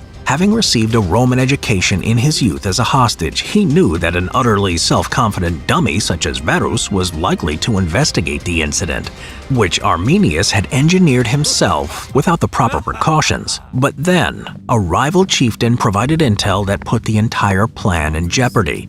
Arminius's father-in-law and enemy Segestes repeatedly warned Varus that he was in grave danger, but the snobby Roman simply brushed it off as a lowly interfamily feud and ignored him. Accompanied by Arminius and a sizable band of Germanic warriors, Varus led 3 legions, the 17th, 18th, and 19th, plus a throng of camp followers deep into Teutoburg Forest. Suddenly, his Germanic allies vanished, and all at once, Varus's front columns were ambushed. At the same time, a violent storm erupted, transforming all available paths into quagmires and ripping branches off surrounding trees. Then the entire Germanic force rushed out of the undergrowth, throwing volleys of javelins at the shell-shocked Romans. The Romans managed to repel the first wave, but as the rain fell, the legionaries' shields became waterlogged and too heavy, while the drenched longbows of the Imperial archers became practically useless. Knowing the game was up, Varus and his commanders ended their own lives as the men, women, and children of the losing side were massacred or taken alive to be sacrificed to the pagan gods. Muhammad II of Khwarezm. Genghis Khan. What do you think of when you hear this name? If this very utterance makes you imagine ruined, smoking cities and blood-soaked streets strewn with corpses, then you're pretty close to the truth. Over the course of 2 decades, Mongolian warlord Genghis Khan carved out an empire that stretched from the Pacific coast of Korea all the way to the shores of the Caspian Sea. His successors would later extend this out to Hungary to make it history's largest ever land empire, which was about the size of Africa. Overall, it's estimated that Genghis Khan was responsible for the death of up to 40 million people. But he wasn't just a bloodthirsty conqueror. It might be hard to believe, but many of his most trusted field commanders were actually former enemies. And when he wasn't annihilating civilizations, he was actually establishing peaceful trade relations with them. With this in mind, this makes the actions of Muhammad II all the more puzzling. This dim-witted dunce was the king of the Empire of Khwarezm, which occupied vast stretches of Central Asia and Persia for about 2 centuries since the year 1077. In 1218, Genghis Khan sent a trade caravan to establish commerce links with this Central Asian kingdom. However, suspicious that they were spies, a local governor had them all arrested and executed, apart from one dude who ran back to the Mongol chieftain and told him what had happened. Genghis Khan was absolutely furious, but being the measured statesman he could be, he sent a follow-up diplomatic mission to Muhammad to demand justice. His terms were not unreasonable. All he wanted was for the guilty governor to be executed and a bit of cash to smooth things over. It was at this point that Muhammad made a decision of monumental stupidity. Instead of establishing friendly relations with the fearsome Khan, who had just subjugated much of northern China, he proceeded to behead the diplomat sent to convey the message. The old saying goes that pride comes before a fall, and in this case, it was the fall of an entire civilization. What followed was the systematic destruction of the Empire of Khwarezm, which over 2 years was reduced to nothing by the Khan's vengeful hordes. To give a sense of scale, the sprawling Iranian metropolis of Nishabur had an estimated 1.2 to 5 million citizens. When the Mongols left, there were only 400 survivors. When they found the governor who had murdered the original trade mission, there was no mercy shown. They poured molten metal into his eyes, mouth, and ears to kill him, Game of Thrones style. In the end, and luckily for him, Muhammad died of natural causes before the Mongols could catch him. In total, his boneheaded actions led to the deaths of between 2 to 15 million people, and that's a low-end estimate. Francisco Solano Lopez. As we've seen, there are a lot of contenders for history's biggest idiots, but our last moron blows them all out of the water. Solano Lopez was the eldest son of dictator Carlos Antonio Lopez, who ruled the small South American country of Paraguay for about 20 years. During his father's reign, Lopez was sent on a diplomatic mission to France in 1853, and while there, he developed a fascination for one of France's most iconic conquerors. By the time of his return, he worshipped Napoleon Bonaparte, whose empire spanned all the way from northern Spain to Moscow at its height. When Lopez assumed power in 1863, he tried his best to imitate his hero. At the time of his accession, the landlocked Paraguay was the only South American nation that didn't have a coastline, which meant that they were missing out on profits from foreign trade. Furthermore, it was among the weakest of the continent's powers. Wanting to open up his country to foreign trade and to establish Paraguay as a major player in the region, he formed an alliance with another smaller power, Uruguay. The idea was to form a third regional bloc that could challenge the domination of the much larger and more powerful Brazil and Argentina. Obviously, Brazil wasn't too happy with this, so they invaded Uruguay in 1864 to make their feelings known. In response, Lopez declared war on Brazil by sacking the Brazilian province of Mato Grosso, but he also had to send reinforcements to Uruguay to help them out. The thing is, though, to get there, his troops had to march through Argentina, and the Paraguayan president hadn't asked for permission. When the Argentines objected to this, Solano Lopez, who styled himself El Supremo, made the unbelievably foolish decision to declare war on them as well. Then, to make matters even worse, Uruguay, which was quickly defeated by Brazil, was also prompted to declare war on Paraguay. Through a combination of ignorance, hubris, and sheer stupidity, Solano Lopez had committed his country into a fight they could not win. In May 1865, Brazil, Argentina, and Uruguay signed an agreement called the Triple Alliance. Within a month, they had already demolished the Paraguayan navy and gained a foothold on the strategically important Parani River, which meant Paraguay was no longer able to supply its armies in Argentina. In other words, within a month, El Supremo had already lost because he had no other choice but to go on the defensive. His defeat at the Battle of Tuyuti, the largest engagement of the war, a year later would set the tone for the next 4 years. Against all military logic, he ordered his men to trudge through a swamp towards fixed enemy positions with virtually no artillery support. Over the course of a single afternoon, his entire army, one of the biggest he had ever had at his disposal, was decimated, and 6,000 lay dead on the blood-soaked mud. By January 1869, the Paraguayan capital of Asunción had been captured, and Lopez was forced to retreat to the hills with whatever was left of his ravaged ranks. Increasingly desperate and paranoid, he recruited women, children, and the elderly into his force and executed anyone who even hinted that he should surrender. His victims included military officers, cabinet ministers, foreigners, and even his brother and brother-in-law who were shot for treason. On March 1, 1870, Lopez made his last stand at the Battle of Cerro Cora against the Brazilians. While fighting alongside his troops, he was severely injured by a lance. As he scrambled into a river to escape, he was put out of his misery by a bullet to the head. This leads us to a statistic that defies belief. According to the highest estimates, roughly 2/3 of Paraguay's population of 525,000 had died by the end of the war as a result of combat deaths, disease, hunger, and exhaustion. This includes a staggering 90% of all Paraguayan males. I'll repeat that, 90%, leaving only about 28,000 alive. This makes it proportionally one of the costliest conflicts in all of history. And all because one Napoleon wannabe thought he could defeat the combined might of 3 nations at once. There is no other word for it. This guy, and indeed all others on this list, are total idiots. At Simple History, we've been working with talented artists on something truly special. A collection of official, premium wall art that captures history's most incredible characters. These aren't just amazing pieces of art, they're timeless treasures designed to inspire and spark conversations for years to come. As a thanks to you, our amazing Simple History community, we're offering an exclusive 25% off these prints. Unlike fleeting trends or short-lived crazes, these prints are designed to be timeless, a lasting treasure you'll proudly display for years to come. They're perfect for any space. Imagine them on the walls of a classroom where they'll inspire students and spark meaningful discussions.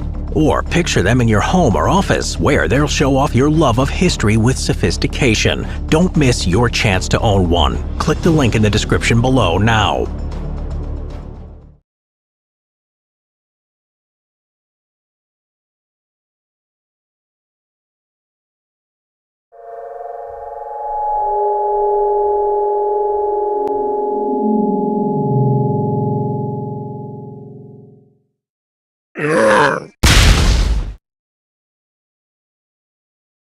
Vataco.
Nissan Graham's Deluxe. Deliciously filled with banana choco cream and choco bits. Try now.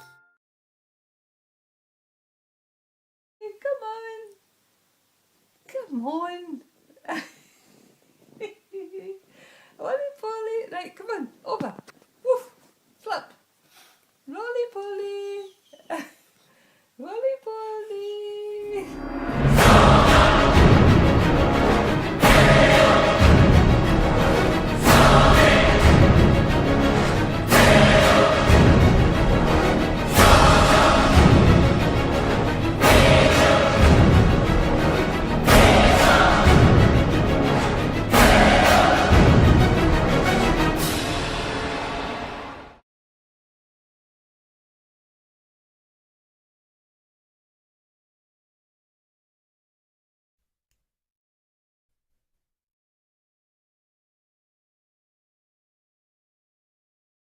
Have you ever broken a phone on accident? Well, not necessarily, so I've broken some phones on purpose. Here's a prime example. So this iPhone 6S, I pointed it at the screen many times, and I'll show you another example. So here I'm just pointing it at the screen, and it's kind of causing some damage on the LED display, but there you go.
Dinosaur.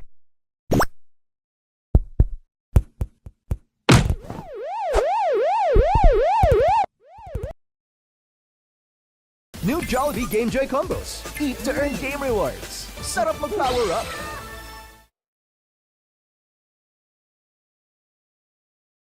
New Axe Fine Fragrance Collection. Smell irresistibly sweet for longer.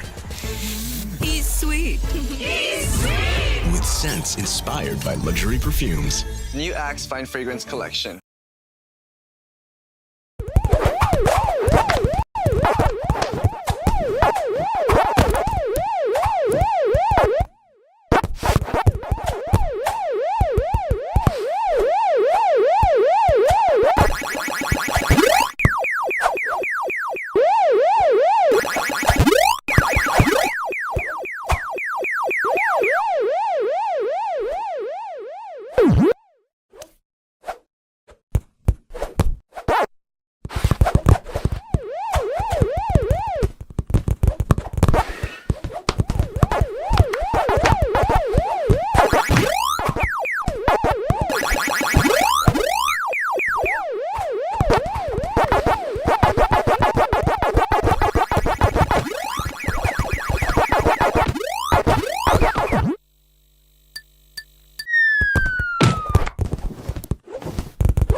Chowking, siya may chow fan. Sarap mag-chow. Level up your self-care with Vaseline Glutathione Pro Age Restore. Feel the power of glutathione and 70 times collagen. Experience firmer, radiant skin. Only with Vaseline Pro Age Restore.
I'm over it.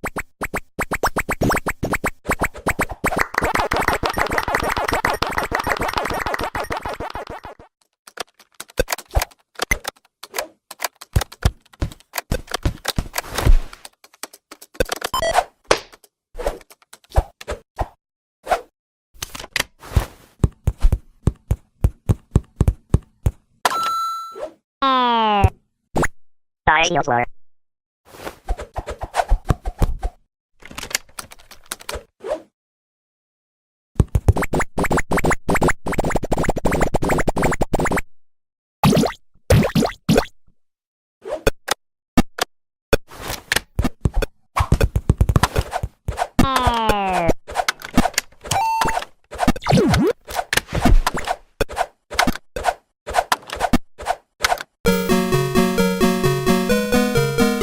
Thanks for watching, guys.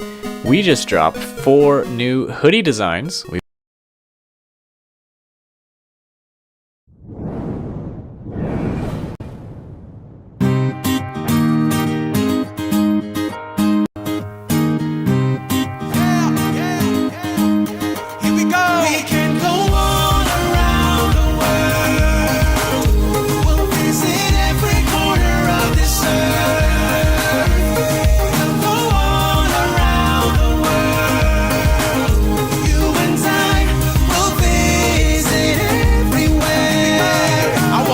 Safari in Africa and visit Namibia and Zambia. Lions and tigers and bears, oh my. Bears aren't common in Africa. Why? You ever take a stroll in a fur coat in really hot weather? Nope, well a bear wouldn't want to do it either. Okay, now let's get back to the song. So many places to go, and we can start with Niger. Benin, Burundi, and Botswana. We'll go there and then visit Ghana. I bet you didn't know English is the official language of Nigeria. Togo sits right below a country called Burkina Faso. We should visit Maseru, which is the capital of Lesotho. Kenya, Chad, Malawi, Congo, Zimbabwe, Sudan, Gabon, Morocco, Mali, Uganda, and Comoros, Rwanda, Ethiopia, let's go. Cote d'Ivoire, Mozambique, Central African Republic, Cameroon, South Africa, Sierra Leone, and Senegal. So many places I wanna go, and I hope that you'll be coming along. We can go all around the world. We'll visit every corner of this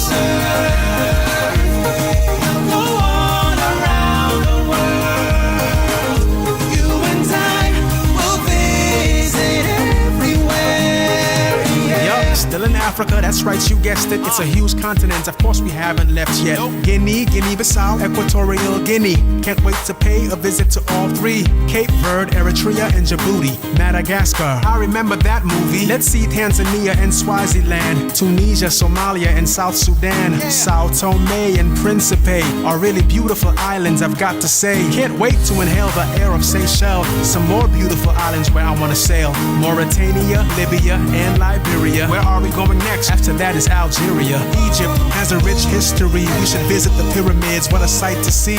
Mauritius, Angola, and Gambia. Western Sahara, now we're leaving Africa.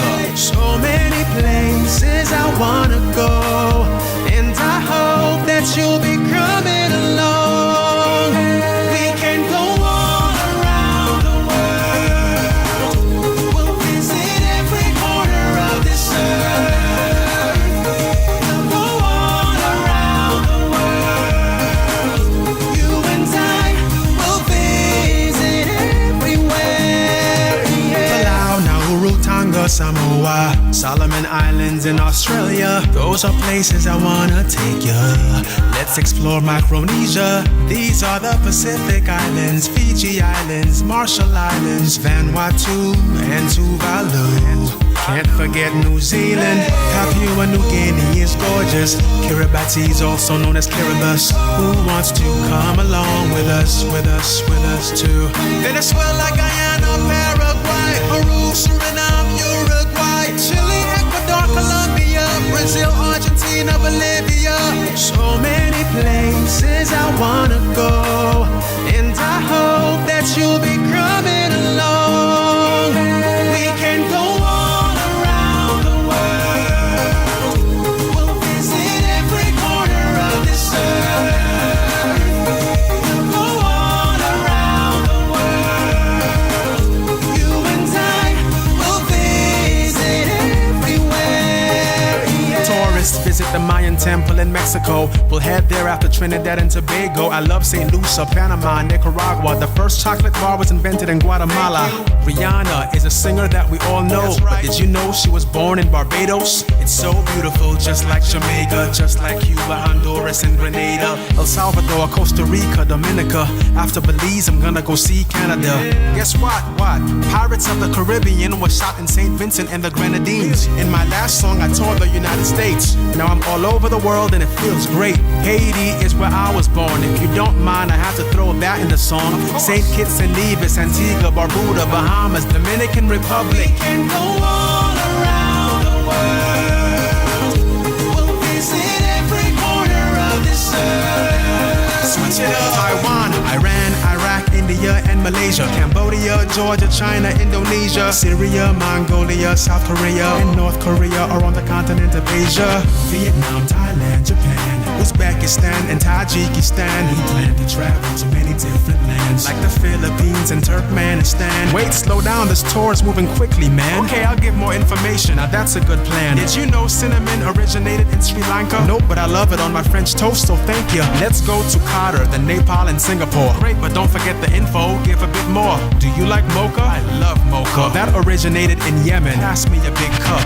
Oman and the United Arab Emirates both have very hot climates. East Timor, Myanmar, Saudi Arabia, Maldives. We're going really far. Get ready to impress with Nivea Men Cool Kick. Enjoy up to 72-hour protection. Nivea Men is for skin. Sarap together! New Lucky Me Chicken Chili Mansi Mami. Bhutan, Kuwait, Jordan, Brunei, let's go miles away. Kyrgyzstan, Kazakhstan, Laos, Bangladesh, Bahrain, Pakistan, Azerbaijan, Afghanistan, Armenia, take me away. Come on, let's go, everybody, let's go. All around the world. Come on, let's go, everybody, let's go. All around the world. Come on, let's go, everybody, let's go. All around the world. Come on, let's go, everybody, let's go. All around the world. In Italy, we'll see the Leaning Tower of Pisa and the Roman Colosseum. Let's visit Latvia, Albania, Austria, and then we'll go to Belgium. We can run with the bulls and then take a look at Pablo Picasso's artwork in Spain. We'll take the train from Serbia to Slovakia to Slovenia and spend a few days in the Ukraine. We'll see the Pope in Vatican City and then Sweden and Romania, and then we'll go to Turkey and Ireland. We'll walk around all day in Kosovo, Monaco, San Marino and Norway. Northern Ireland, Wales, Scotland and England make up the United Kingdom. A place very well known for watches and cheese and chocolates is the country of Switzerland. The scenery is beautiful in Portugal. In Poland, you'll get more than an Eiffel. Speaking of Eiffel, let's go to France. We can look at the Eiffel Tower and stare at it for hours. Croatia, Bulgaria, let's have fun in Iceland and Estonia. Let's go, everybody, let's go all around the world. Come on, let's go, everybody, let's go all around the world. Switch it up. We'll go to Russia and the Czech Republic and Cyprus. I promise you'll love it. Bosnia and Herzegovina. We'll party in Greece and Andorra. Liechtenstein, Lithuania. Let's see Belarus and Macedonia. Luxembourg, Malta, Moldova. You're invited, so come on over. The Netherlands, Finland, Montenegro. Germany, Hungary, Denmark, let's go. So many places I wanna go, and I hope that you'll be coming along. We can go all around the world. We'll visit every corner of this earth. We'll go all around the world. You and I will visit everywhere. We can go all around the world. We'll visit every corner of this earth. We'll go all around the world. You and I will visit everywhere, yeah.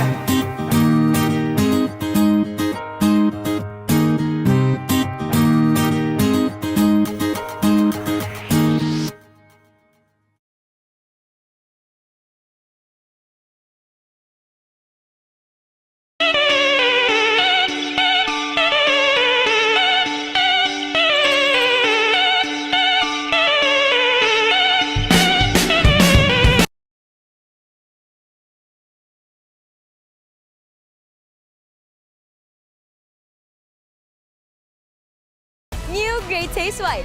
Mas creamy at mas makape.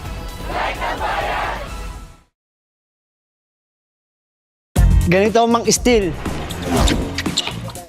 Pag Rexona, para cool. What did the Romans ever do for English? You know, apart from give us our calendar, our alphabet, tens of thousands of words, etc. English has been influenced by Latin since, well, Roman times, since before English was even English. It hasn't just given us fancy scientific words, it's given us words we use every single day, maybe without even realizing it. In this video, let's look at how Latin has shaped English down the ages, for better and for worse. Welcome to another Robwes. It's true, the influence of the Romans on English goes back to before English even existed. Old English is the language spoken by the Germanic peoples living in England from the 5th century onwards, the Anglo-Saxons. But they didn't just land in the British Isles and decide to invent a language. Old English formed from the languages that these Germanic tribes brought with them from back home. And it was back on the continent that the Roman influence on what would become English began. Those Romans got blooming everywhere, and through the interactions between the Romans and these northern tribes, we see Latin words entering into the Germanic languages, many of which remain in those languages today. They reflect the sorts of encounters that were taking place. The Germani and the Romans didn't always get on, so that's why a lot of Latin words associated with fortification start entering the Germanic vocabulary. It's why we have the words camp, the words wall, and the word pit. The Roman generals also marched their armies for miles, another Latin import word from the time, along their famous Roman roads. All roads lead to Rome because the Romans built them. So the Germanic languages import the Latin word strata, which becomes our word street, and also the German word for street, and the Dutch word for street. The Old English epic poem Beowulf features this sentence here: Street was stanfar. Excuse my terrible Old English pronunciation. The street was paved with stones. The Germanic peoples also borrow words associated with Roman high society, which remain with us now. This is when we get the words wine and cheese, pepper and butter. In fact, the flour, the butter cup, is made up of two words we get from Latin at this time. So already we've busted any misconception that Old English was a language free of borrowed words when it sprung into existence on the British Isles. And it's once the Anglo-Saxons arrived there from the European mainland that the second big influx of Roman vocab happens. The Germanic tribes arrive in a Britain, or Britannia, that has been fairly recently vacated by the Romans. Apparently they didn't like the weather or something. After embracing Christianity themselves, the Romans then set about converting the Celts living in the British Isles to the religion too, and in doing so they gave them a shed load of religious Latin words. So when the pagan Angles and Saxons and that lot arrive in England, they're subject to a double team attempt to convert them to Christianity too, with the Holy Pincer movement of missionaries from Ireland and from Rome. It is no surprise that the Anglo-Saxon language, Old English, started to take in these Latin religious words as well. It's in this period that we get the words altar, angel, candle, cross, shrine, temple, and a whole churchload of others. The Christian missionaries are also responsible for a change the likes of which we haven't seen since. They changed the alphabet. Old English goes from being written using the runic Futhorc, named for the sounds of the first 6 letters, to the Latin alphabet. Latin was the dominant language of written texts because basically the only literate people were monks. It was the language of scholarship as well, so this is also the period when scholarly words like school, master and pupil enter English as well. It's already during the Old English period that we see the Roman names for the months appearing as well, the names that we still use. The monk, the Venerable Bede, the source for so much of our knowledge of Old English, lists these names alongside the Anglo-Saxon pre-Christian names for the months, but the Roman months eventually, of course, displaced those altogether. Only the ones that managed to find a new place within Christianity managed to survive: Easter and Yule.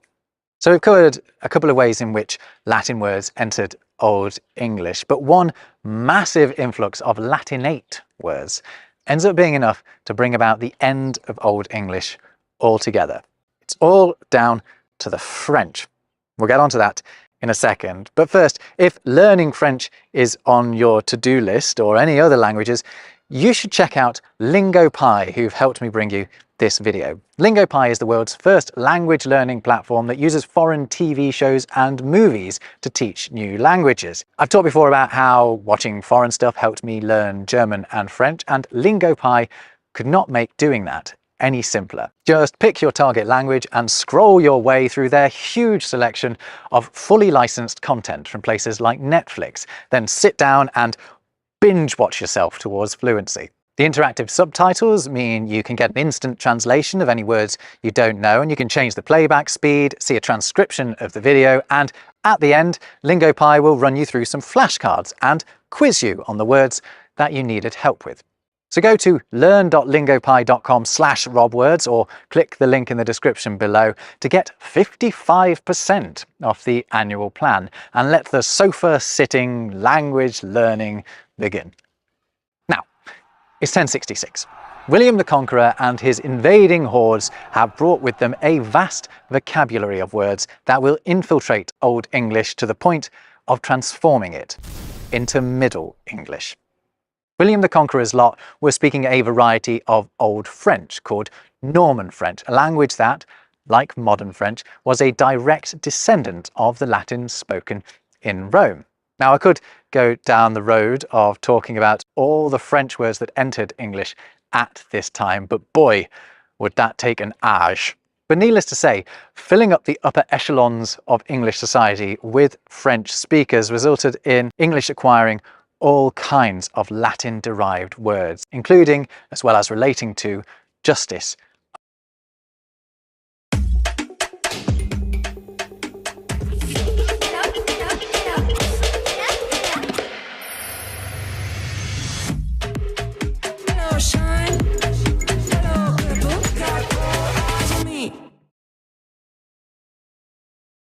KFC Snack Fill-Up Bundle. 85 pesos lang. 2 to 5 p.m. Takbo na! Art, administration, and nobility. The Norman invasion is a way in which English took on board a transformationally large quantity of Latin words indirectly. So let's move on to a period where we start to once again extract Roman vocab direct from source. Time for the Renaissance, or the Renaissance, whatever. Now we've left Middle English behind and we're on to the early modern English period, a period sometimes known as the Age of Linguistic Anxiety. English is being much more broadly accepted as a legit language for academia at this point. But the problem is, the English vocabulary isn't always up to the job. There's an urgent need for new English words for various concepts in fields like science and philosophy, and to fill in those gaps, scientists and scholars looked to classical Latin and Greek, the languages into which a lot of science from places like Arabia had already been translated. And they didn't just borrow a few words like atmosphere, extinguish, system, climax. They borrowed lots of them. So much so that dictionaries had to be invented to explain what these new words meant. They also started using little show-off Latin phrases like inter alia, ad hoc, in situ, vice versa, etc. Except not etc. That was a much earlier import during the Middle English period because it was really handy for things like lists and counting and so on. Why didn't they just use and so on? There was even a backlash, the famous Inkhorn controversy, where some scholars were accused of importing too many Latin and Greek terms. As a result, writers like Sir John Cheek shunned them altogether, arguably going a bit too far the other way, actually. His translation of the Gospel according to Matthew from the Bible includes words like hundreder instead of centurion and crossed instead of crucified, none of which really caught on. This is also the point when Latin-obsessed scholars start to make a mess of English spelling too. Words that have until now had perfectly reasonable spellings have silent letters imposed upon them by academics wanting to show off that they're aware of their Latin roots, ignoring the fact that English took them from Old French, not from Latin.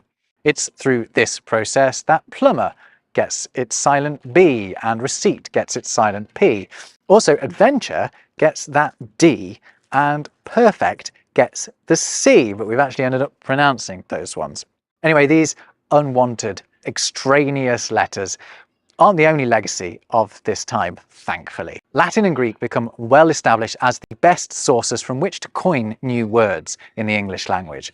And that's a practice that has continued right up until today. In the centuries since the Renaissance, throughout the scientific and industrial revolutions and developments in medical science, we've looked to Latin for names for new inventions and concepts. Using classical Latin and ancient Greek, two dead languages, has the advantage of being, I suppose, linguistically neutral. It means French speakers, German speakers, and English speakers, for example, can all use the same words if they want to.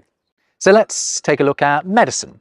When a new disease has come along, we've pulled out some Latin to help us name it, or given some ancient Greek a sort of Latin twist. Anemia is a good example. It means lack of blood. We've also given Latin names to parts of the body. We don't talk about our heart and vein network, we talk about our cardiovascular system, cardio being Latin for heart and vascular from Latin for vein. And of course the word system itself is of Latin origin. Nowadays, studying medicine can be quite the cerebral exercise involving the mastering of a huge mass of Greek and Latin jargon. I do not envy those doctors at all. We've assigned Latin names to animals too, and when we find a new one, we make up some Latin for that as well. And need I mention the terrible lizards? More on that coming soon as well. Just click subscribe. And away from the natural world, as new inventions helped us move forward, we've looked backward to name them. We've had the steam locomotive, the thing that helped us move from one place to another. We also had the automobile, the self-driver. Calculator is a Latin word repurposed for a new era, as is the word digital. Television is a weird one because it's a mix of Greek and Latin, but in this modern age of the computer, a word ultimately with Latin roots itself, we continue to reach for Latin in its own right, to dig us out of a verbal hole, or even to add a little futuristic prestige. Remember Oculus? And on your computer monitor, classical Latin is not even a click away. Cursor is a Latin word too. So might I encourage you to use your cursor, or indeed your digits, to click the like and subscribe buttons, and also, you know, check out this video here, which is all about what English would be like if we didn't have all of this French, Latin and Greek. Oh, and by the way, I've got a newsletter now. Go to robwords.com/newsletter to sign up for word, fun and language facts straight to your inbox once a week. Cheers.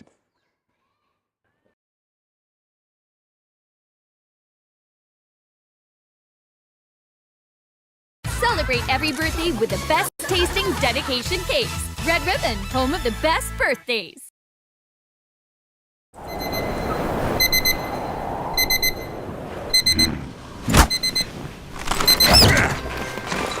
This is a Christmas morning. Incoming!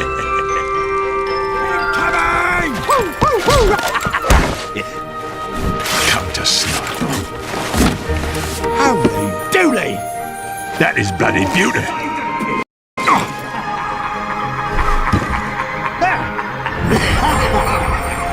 It's a miracle. It's a Christmas bloody miracle! Cheers!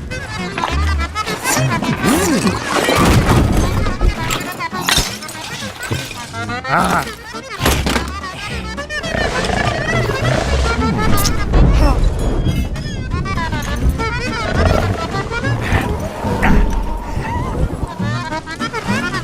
What the hell? Oh no. Heads up!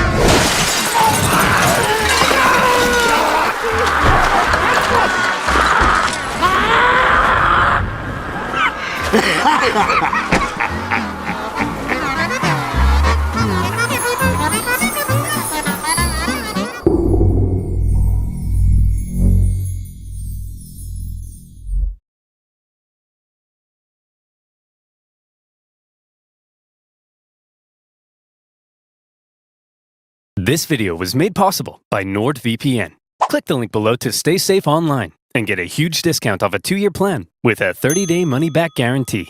Trouble sleeping? Need someone to snuggle? Then why not snuggle?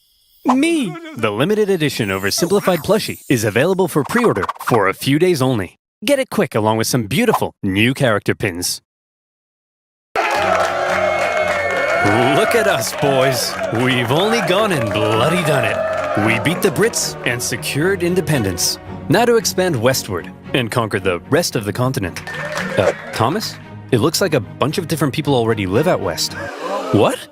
Oh no. That means we can't expand. I hate my life. Whoa, whoa, whoa. I didn't say they were white people.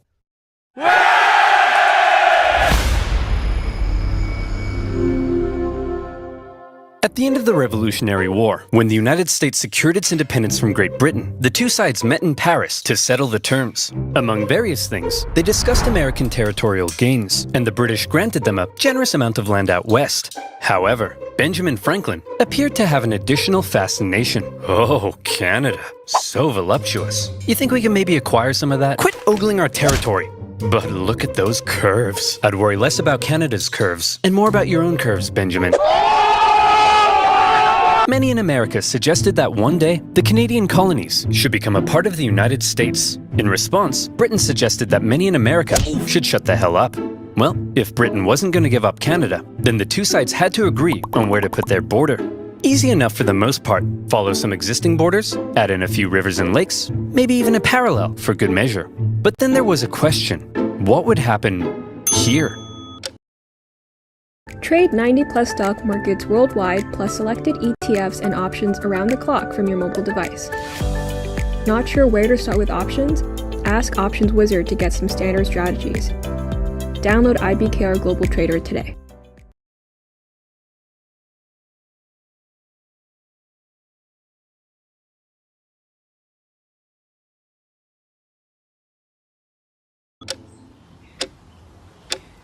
straight line, straight line. And so it was. The border would go from the northwesternmost point of this perfectly oval-shaped lake and continue in a straight line westward until it met the Mississippi River. Perfect. Or was it? Well, as it turned out, the lake didn't actually look like this, but like this. And the Mississippi wasn't here, but here. So in the end, none of that made even the slightest bit of sense. Don't blame the founding fathers. They were just using the best map available. Blame the guy who made it. But to the minds of the day, the issue had been solved. And it was finally time to start getting along. Oh, back to war they go. The Glorious War of 1812 saw the Americans try to invade Canada and the British burn down the White House. But when all was said and done, it was pretty much a draw. And once again, America and Britain had to enter into peace negotiations. By now, both sides realized the original border they came up with was a piece of hot garbage. And since America had also recently obtained a huge amount of land from Napoleon, they decided they would need to re-examine the border issue. Straight line, straight line. And so it was. To fix the problems of the previous border agreement, they decided to go from the northwesternmost point of this lake, as had been previously agreed, down to the 49th parallel, and from there the line would go straight as an arrow up until the Rocky Mountains. But beyond the Rockies, the two sides couldn't quite agree on where it would go next, because both sides claimed the territory beyond the Rockies was theirs. See, throughout its early history, America as a nation had its eyes heavily fixated on all that juicy land out west, ripe for invasion. Settlementation. America wanted to expand. Not only was it their right, some believed it was a destiny given to them by God himself to multiply and spread across the continent, like rats or disease. Okay guys, just before we take over everything, God definitely said this is what we're meant to do, right?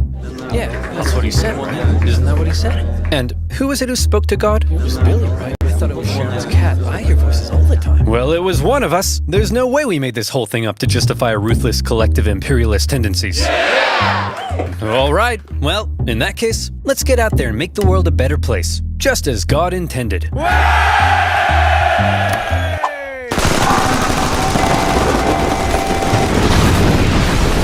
This belief in divinely destined expansion would later be given its very own name, Manifest Destiny. But America wasn't the only one interested in controlling the Western territories. At the time, Canada was made up of a number of colonies, collectively referred to as British North America. This one over here was owned by the Hudson's Bay Company, a British charter company dedicated to turning as many beavers as possible into as many felt hats as possible, as quickly as possible, and the indigenous people became a key supplier. As a result, the British were also eager to control the land out west and secure that region's valuable resources, and in particular, the Great Columbia River was deemed vital to the beaver business. So when it came to the question of what would happen to the border beyond the Rockies, the conversation went a little like this. The line should keep going straight because we're manifestly destined to gain the entire North American continent. No, we need this river so we can keep scalping beavers. Look, why don't we just draw the border along the river? That way we both have access to it. Well, that would be a completely fair compromise that protects the interests of both parties. And there's no way I'm ever going to agree to it!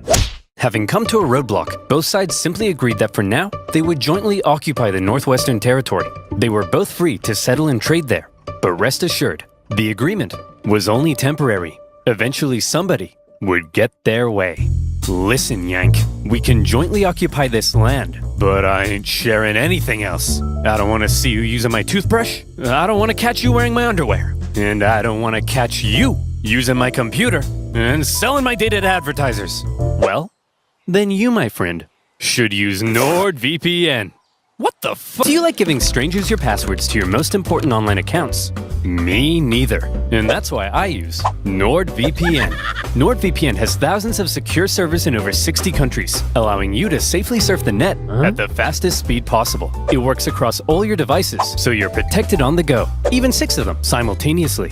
And it's super easy to use. With just a click of a button, you can head on over to South Korea and watch every single BTS video known to mankind. With NordVPN, you no longer need to worry about those shady websites, annoying pop-ups, or undesired eyes spying on your browsing history. And you can even unlock content that's been blocked in your country, like this video. It even comes with a 30-day money-back guarantee. So why not go to nordvpn.com/oversimplified to get a 2-year plan with a huge discount, plus an additional month for free. And as always, you'll be supporting my channel. So thank you. Now where were we? Oh yeah. bickering over boundaries, manifesting destiny, and a joint occupation of Oregon. And one man living here who felt the territory should be British was James Douglas, the Hudson's Bay Company's no-nonsense chief factor at Fort Vancouver. Ah, what a beautiful, unspoiled corner of the British Empire. I've got my spotted dick, my Spice Girls fan club membership, and an unrelenting negative outlook on life that affects everyone around me. What are you looking at, Stephen? Yes, truly British. What the?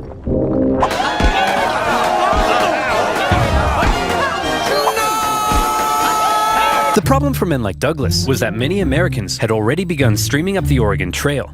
Gun-slinging, howdy neighborin', and diarrhea having. By the thousands, they were pouring into the Oregon Territory in search of land to settle and farm. This, however, crowded out the fur trade, and eventually, a very bitter Douglas and the other Hudson's Bay traders at Fort Vancouver were ordered to relocate north to a new base of operations. But the Americans keep coming and they don't stop coming. Hopped in their wagons and they hit the ground running. Didn't make sense to keep sharing Oregon when they outnumbered the Brits more than 6-1. And suddenly, the whole joint occupation deal was being called into question.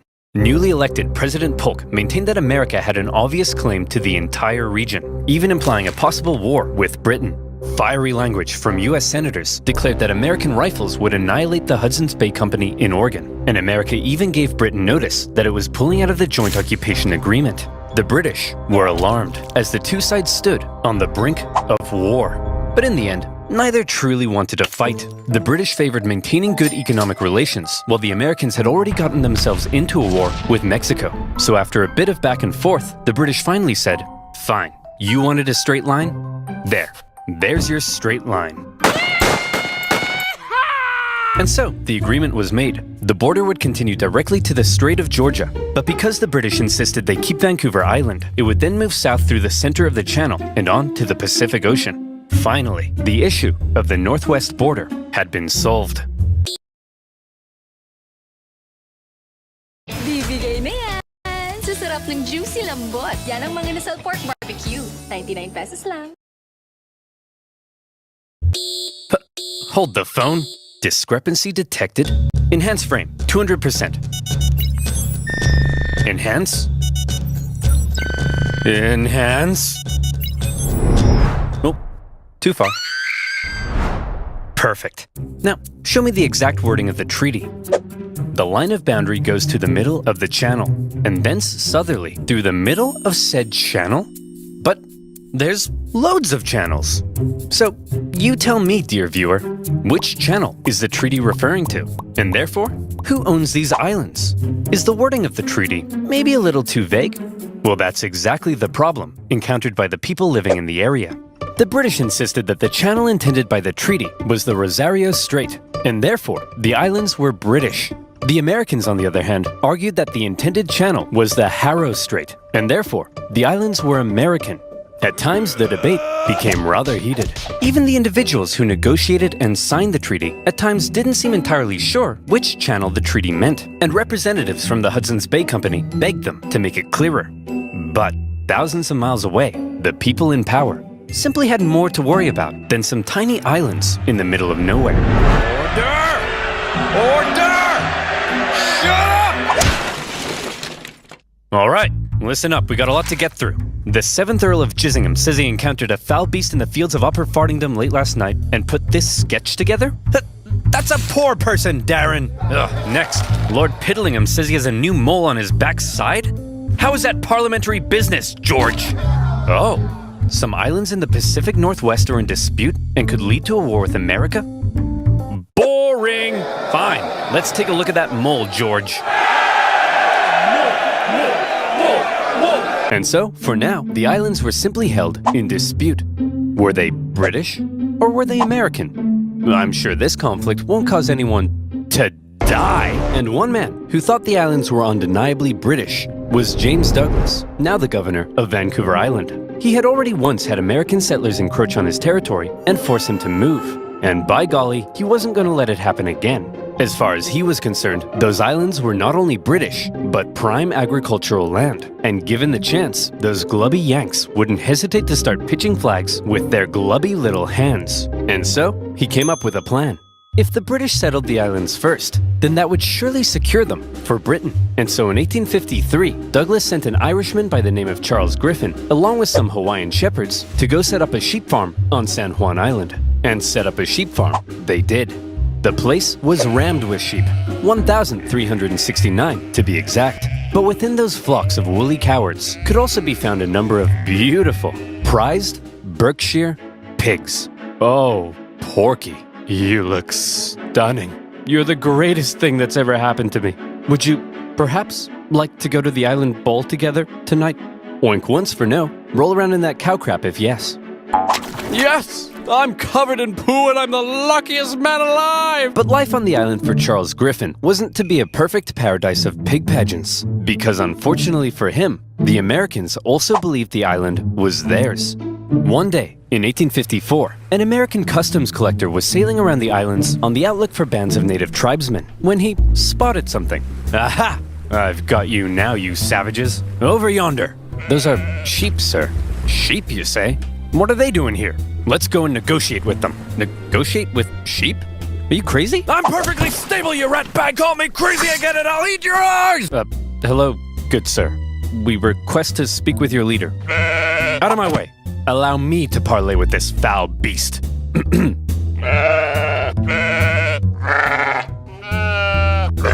Hey, stop threatening my sheep. Your sheep? You mean to tell me that you, a British subject, have illegally imported these sheep into American territory? I'll have you know that you, an American, are currently trespassing on British territory. The Americans felt that they were entitled to collect taxes on the British property, because the island was American, and they threatened seizure if dues weren't paid. The British, meanwhile, threatened to arrest the Americans, because the island was British, and the two sides were in a standoff. To give Charles Griffin the legal power to deal with the American trespassers, Douglas said, "Hey, put on this wig." Boom, you're a magistrate now. And in turn, Griffin went to one of his Hawaiian shepherds and said, "Hey, I'm making you a constable. Put on this badge." The British then went off to arrest the US Customs Inspector. But, being an American, he emerged from his tent with 4 pistols and a giant knife, so the Brits had to back down. Eventually, raids by northern tribes chased the US officer from the island, but the Americans weren't done yet. Officials from nearby Whatcom County in Washington Territory believed the island fell under their jurisdiction, and they decided it was time to make the British pay up once and for all. They sent one Sheriff Barnes to go confront Charles Griffin.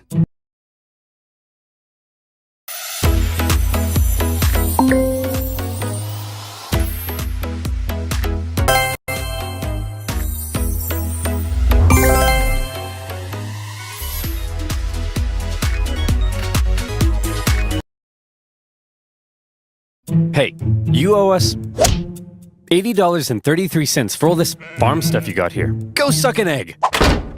Oh, I see. So that's how it is, huh? That's how it's gonna be, is it? That's the way in which things are, eh? That be how it will, is it? Will it be how that is, huh? That be the way in which things be the way they are, is that— Get off my property! So the sheriff and other Whatcom County officials felt they were now well within their rights to seize and auction off Griffin's sheep in order to recoup lost taxes. And who would they auction these prized breeding rams off to but themselves? Then, in a pretty chaotic scene, they worked to tie the rams to their boats. And when Charles Griffin came running to rescue his kidnapped sheep, being Americans, they pulled out guns on him, and he had to back down. In all, Charles Griffin lost 34 breeding rams. And he was furious. The British complained to the American government, who were shocked to hear what had been going on at their northwest border. And both governments told their officials in the area to back off. We're not trying to start a major war over some dumb sheep and a stupid island. But also, the islands are definitely ours. Under no circumstances let the other side have them. For now, both governments agreed to set up yet another boundary commission to decide which channel was the correct border. But it often devolved into petty bickering. The British did make one interesting suggestion, though. We could draw the border through this middle channel and split the islands between us.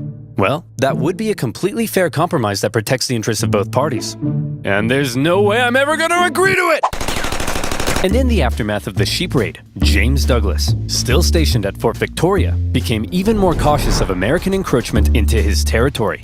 Mr. Douglas, sir, it appears an Indian has discovered gold in the Fraser Canyon, just north of here. Shut up! Keep your voice down, boy. We can't risk those glubby Americans hearing about this, or our territory here will be infested with them. Oh no!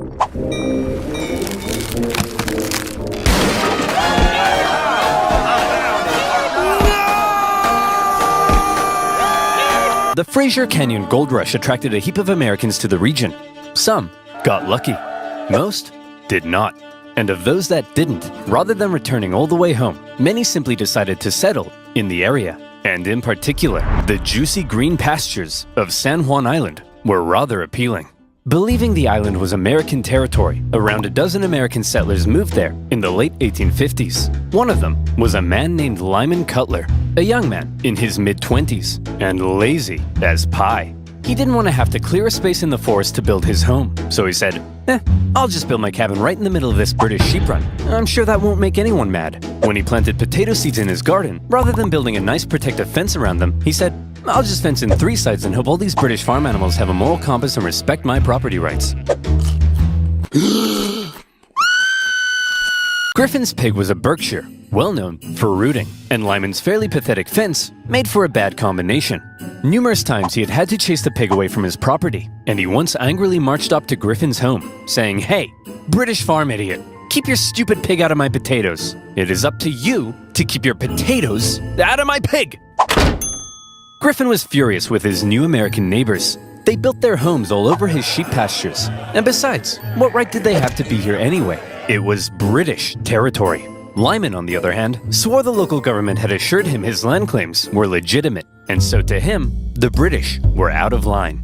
Look at that sick freak. In love with his pig. Isn't that just sick?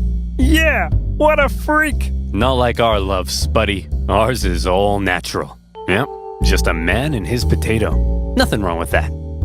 But the tension between Lyman and Griffin was just about to explode. What the? Spuddy? All right, you damn dirty pig. That's the final straw.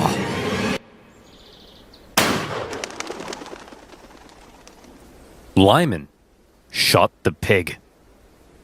After taking a second to calm down, he felt bad about murdering Griffin's prized boar. So he went to him and said, Hey man, look, I kinda just killed your pig. It was eating my potatoes again, and I don't know, man, I kinda just killed your pig. Killed your pig. Killed your pig.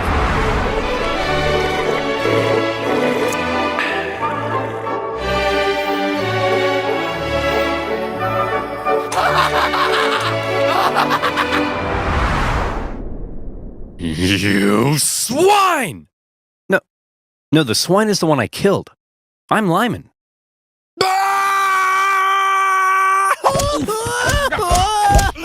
Griffin demanded Lyman pay $100 for the loss of the pig, an outrageous sum at the time. Obviously, Lyman refused, threatening to shoot any more animals that dared enter his property, even threatening to shoot Griffin himself. When Griffin complained to James Douglas, British officials went and confronted the pig killer. Again, they insisted he pay up, and if he didn't, Lyman claimed they threatened to arrest him and take him back to Victoria. British officials arresting an American on American soil and trying him under British law? Now that's controversial. And it's a controversy that attracted the attention of an American general in charge of the Department of Oregon, one William S. Harney. This guy, General Harney, had a reputation. He's the kind of guy who invades Mexico without orders, wasting valuable resources and creating an embarrassing situation for everyone involved. He's the kind of guy who has one of his own men arrested for writing the wrong header on a report. He's the kind of guy who finds a dog digging up his yard and then chases it for 1.5 miles just to give it a beating. He hated superiors, hated being told what to do, and had been court-martialed 4 times for disobeying orders. Contemporaries described him as an imbecile, all matter and no mind, an arrogant humbug, and a laughingstock. Like I said, General Harney had a reputation. He hated the British and was out for any opportunity to earn personal glory for himself. By some accounts, he even wanted to become president. And so, in July 1859, when he happened to visit San Juan Island, and he learned of the plight of the Americans living there, the shooting of a pig, and the British threat to arrest Lyman Cutler, General Harney went into scheme mode. Hey yo, Captain Pickett. Yes, sir. Listen carefully. I need you to go pick up some flowers and bring them to my place later. I've got a plan. Here I am, sir. What's the plan? Pickett, you and I are going to start a war. What do you mean, sir? Okay, listen up. An American man shoots a worthless pig on San Juan Island, and the British threaten to arrest him. Outrageous, but we can use it. We get the settlers there to send us a petition saying they need American troops for protection. That's when you go with your men and occupy the island. The British will find American troops on an island they consider theirs so offensive, they won't hesitate to blow you to smithereens. Then, it's war. We bring in reinforcements and we fight back. I'll write to Washington, D.C., letting them know what's happening. But here's the kicker. My letter will take 6 whole weeks to get there. Before the government even gets a chance to respond, telling me I'm an idiot and ordering me to cease fire, the island will be ours. Hell, we could even invade Vancouver Island or British Columbia. It's foolproof. Wow, very impressive, sir. But I gotta ask, why? Well, I'll level with you, Pickett. Historians still contest exactly what it is I'm trying to do here. It's possible I'm trying to expand America's territory. Maybe I'm trying to play the hero so I can become president. Some have even suggested that since I'm a slave-owning Southerner, I may be trying to create a diversion to help the South secede in the upcoming Civil War. But if there's one thing that almost everyone can agree on, it's that I'm an idiot. I see. But hold on, what'd you tell me to bring flowers for? Because, Pickett, they're pretty and I like them! There are also historians who believe that Harney and Pickett had no secret plan at all, and were not scheming masterminds, but simply hot-headed buffoons, genuinely outraged at the audacity of the British and trying to protect American citizens. But the fact of the matter is, Pickett took the very controversial and extremely provocative act of landing American troops on disputed territory. He set up his camp in a very exposed position and erected a very provocative sign proclaiming that only American laws applied on the island. It was almost like he was asking to be fired upon. Or, again, maybe he was just an idiot. When a British official sent to the island to get rid of the unruly American settlers now saw that there were American troops, he demanded they leave. He was obviously told to go suck an egg. When Douglas found out, he was enraged. To him, the American landing constituted an invasion. Harney sent a report back to the War Department in D.C., justifying his actions with exaggerated claims of British villainy. But he knew it would take 6 weeks to get there, and another 6 weeks for their reply to come back. For now, the situation was entirely in the hands of local military and government officials, and the ball was in the British court. Would the temperamental Governor Douglas and the powerful British Navy respond to the American provocation with force? Were Britain and America really about to go to war over the shooting of a pig? Well, if one man were to have his way, it's entirely possible they would. James Douglas had already had Americans force him out of Oregon. They had threatened his position in Victoria during the gold rush. Now they had invaded his island, and he had had it. It was time to turn to the Royal Navy. You, Captain Hornby, go to the island and prevent any more Americans from landing. And take this magistrate with you to arrest Captain Pickett. Use force if necessary. Just don't do anything to start a war. Wait, you want me to use force but not start a war? Oh, I'm sorry. Is that too much to ask? Princess! When Captain Hornby got to the island and saw that the American force there was even larger than expected, his concern grew. He sent word back to Douglas, who in response ordered even more ships to the island. And at this point, the naval officers were like, hey man, let's talk. They were concerned Douglas's escalation was leading them to war, and they convinced him it probably wasn't a terribly good idea to just go up to an American military captain with his armed men and say, hey bucko, you're under arrest. Please don't shoot me. Douglas gave in. To prevent any hostilities, he canceled all orders and told the Navy, for now, to simply keep an eye on the Americans. He did send one more ship for good measure. Captain Pickett, now seeing the British ships with their guns aimed directly at his exposed camp, said, see Jeff? Look at that. We're about to get blown to bits. All according to plan. Hang on. Oh crap, Jeff, we're about to get blown to bits! Run! Pickett hastily moved his camp from its very exposed position to another position, which, as it happened, was also very exposed. It probably won't surprise you to learn Pickett came dead last in his graduating class. Nearby American and British officials began showing up to ask Pickett what the heck he was even doing. Then, a bunch of tourists showed up, because a major war breaking out in their doorstep was the single most exciting thing to ever happen in any of their miserable frontier lives. One Charles Griffin was particularly unhappy. First his pig had been shot. Now his sheep pastures were being trampled by soldiers and tourists alike. He complained to Governor Douglas, who was still pretty upset about the whole thing. Douglas felt British honor itself was at stake. So he decided that if American forces were allowed to be on the island, well then by golly, the British should be there too. It would be a joint military occupation. Upon hearing Douglas's new plan to land British troops on the island, Captain Hornby decided to go speak with Pickett in person. After informing him of the plan, Pickett replied that if they dared land, he would open fire. So there they were. The British had orders to land. The Americans had orders to prevent their landing. This was it. War. Over a small island in the middle of nowhere. Over a pig and some potatoes. Over whether the US-Canada border looked like this or like this. It was stupid. Hold on. This is stupid. To heck with it. I'm not landing those troops. I'm not gonna be the one who starts a war. The captain decided not to follow Douglas's order. And good thing he didn't, because pretty soon after that, the leading British admiral in the entire Pacific region showed up. Rear Admiral Baines outranked Governor Douglas. When he heard of everything that had been going on, he was stunned. But when he heard that Hornby had refused Douglas's plan to land troops, Baines could have kissed him. Whether he did or not, history doesn't tell.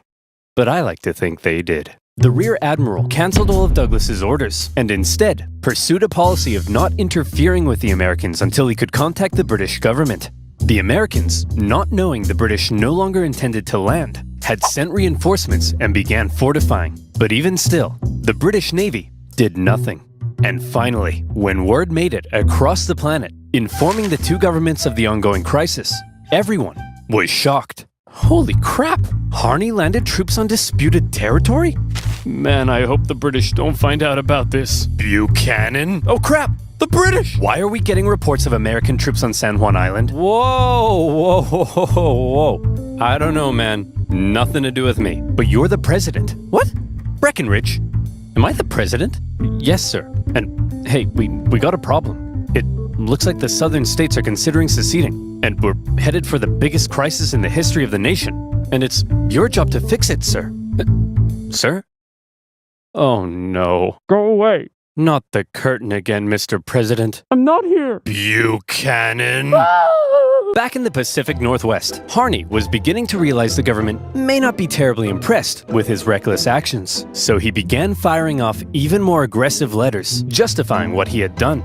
Tell him the British were sending bands of Indians to attack our men, and that they're big meanies with coal for hearts, and that they made me cry like a little girl. Wait, no, that makes me sound weak. They made me cry like a big girl. Yeah, that's it. When the president received Harney's new letters, his anxiety only grew stronger. Oh, crap. Hey, General Scott, please make this go away. Leave it to me, sir. General Winfield Scott was the commanding general of the entire U.S. Army. Well known for his negotiation skills, he was a veteran of the Mexican-American War, during which time he had had to deal with General Harney's idiocy and insubordination, and he watched as Harney got away with it all thanks to his friends in high places. It's safe to say that Scott really did not like General Harney. By now, General Scott was racked with gout, and he was so big he had to be hoisted onto his ship in a basket. Nevertheless, he began the long journey to the Pacific Northwest. Okay. Everyone, get over here. Will somebody please tell me what the heck is going on? I'll tell you, General. It all started on one fateful day last summer. Spuddy? All right, you damn dirty pig. That's the final straw. What? Hey, you can't get away from me! Look at that pig. Nowhere left to run, eh? I'm gonna enjoy this. Lyman, if you spare my life, I grant you 3 wishes.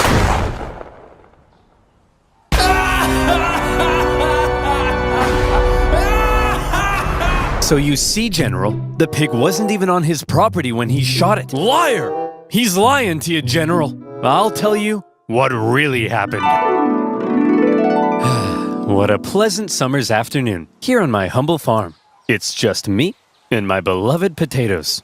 I'm so happy. Say, Lyman, them some nice spuds you got there. Would be a shame if somebody ate them. No, not again, you beast! Leave my potatoes alone! Yeah, I'm gonna eat them, Lyman. I'll eat them, and then I'm gonna eat you. Stay back! I'll shoot! Go ahead, punk. Make my day. Shoot me! Shoot me! He made me do it! He made me do it! So you're telling me you guys nearly started a war with the strongest naval power in the world over the shooting of a pig? Yeah, now he's starting to get it. Not only the pig, sir. The British then threatened to arrest this poor, pure American soul. Thank you, General. Shut up. I don't care about you. Okay, I've made up my mind. You're an idiot. You're an idiot. You're an idiot. You're an idiot. You're an idiot. You guys are fine. And you two are the most mind-numbingly brain-dead ding-dongs I've ever encountered in all my life, and I'll see you in my office. Okay, Harney, listen. I cut a deal with the Brits. Here's how it's gonna be. Both sides will maintain a small force on the island for a joint military occupation until our two governments can decide who owns the island. Now, the only way they'd agree to that is if Pickett is removed from command, so I'm replacing him with Captain Hunt here. Now, Harney, listen to me. Do not, under any circumstances, put Pickett back on that island. Okay? I mean it, Harney. Do not order Pickett back onto the island. Understood? Yes, sir. Good. I'll see you Globos later. Is he gone? I think so. Good. Hunt, you're fired. Pickett, you're going back on the island. All right, you psychopath. I've been waiting years for this. I hate you. I've always hated you. Harney had not only ordered Pickett back onto the island, but his department even notified the British that it did not recognize the joint occupation settlement, while everyone else had decided on peace. Harney appeared to still be threatening war. Needless to say, a furious Winfield Scott soon removed him from command and sent him elsewhere. In Harney's absence, the joint occupation went ahead, and the troops actually got along together quite well. The British attended 4th of July celebrations at the American camp, while the Americans visited the British for Queen Victoria's birthday. Even Pickett became good friends with his British counterpart. War, it seemed, had been avoided, thanks largely to the level-headed actions of the Royal Navy and General Winfield Scott. Of course, the islands were still in dispute, and the question of who exactly owned them still had to be answered. That answer would have to wait, because while San Juan was at peace, the nation was tearing itself apart. When civil war broke out in 1861, the issue of San Juan just wasn't that important. Harney, despite being a Southerner, remained in the U.S. Army, but was eventually removed from command at St. Louis when his loyalty to the Union came under suspicion. More famously, Captain Pickett, a native Virginian, went on to become a Confederate general. Pickett's charge at the Battle of Gettysburg remains one of the most famous moments of the entire war and marked a major turning point. U.S. relations with Britain actually soured during the war. The British, missing their supply of southern cotton, initially looked like they may intervene on the side of the Confederacy. There was the Trent Affair, when Confederate diplomats were discovered and arrested on a British mail steamer. And then there were the British-built ships, sold to the Confederacy, that wreaked havoc on northern commerce. When the Civil War ended, furious American politicians called on the British to pay reparations. And by now, a long list of hot issues existed between them. And yes, on that list remained, 12 years later, still the issue of who owned these gosh darn islands. That issue, it was finally agreed, would be submitted to international arbitration. The Empire of Germany would decide, with the British and Americans presenting arguments. The American argument was reportedly presented with a little more pizzazz. a little more zing. And in the end, when the Germans made their decision, they awarded the San Juan Islands to the United States. When an aging Douglas heard the news, he said that there was no possible way the British argument had been presented correctly. But that was that. The British conceded, and on the 25th of November, 1872, the last British troops left the island. As the Americans entered the British camp to raise their flag, they found that the British had removed the flagpole. One last up yours to Uncle Sam. By this time, Charles Griffin had already left the island, and the Hudson's Bay Company eventually sold their sheep farm. And so, there you have it. A dangerous situation that almost brought two great powers to war, triggered by the shooting of a pig. But thanks to more level-headed minds and an eagerness for peace and cooperation, conflict was avoided, and the only casualty of this pig war was, well, just a pig. But how different could things have been? What if the British had attempted to arrest Pickett? What if they had landed troops? Could the two sides have actually gone to war? Could America have invaded Canada? Could it, perhaps, still invade Canada? Think about it. Why not? We have the manpower. We have the arms. It's our manifest destiny. Picture a future where American Mounties wear red, white, and blue and hail the stars and stripes, where Wayne Gretzky would wave the American flag every 4th of July in the streets of Montreal. Maple syrup, the greatest American food. Banff, the greatest American national park. One united nation under the leadership of our glorious president, Drake. No longer shall we tolerate our smug neighbors to the north with their affordable insulin and endless comments complaining that I don't talk about Canada enough in my videos. That's right, Canadians. Watch your backs. Sleep with one eye open tonight, because Biden's coming, baby. And this time, he's coming with a vengeance!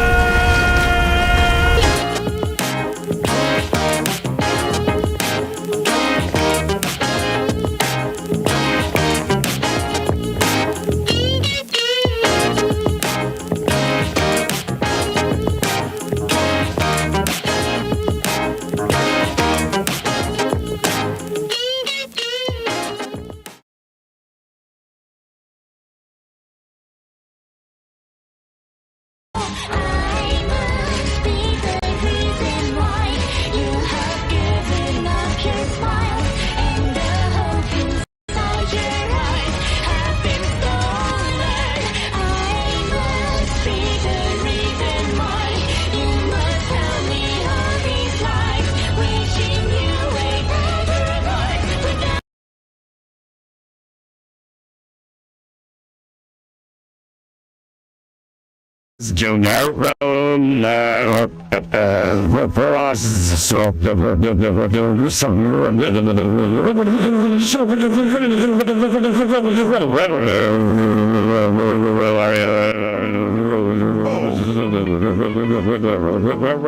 What's going on here? Mark Krabs is here to see you, Mr. Krabs. Oh.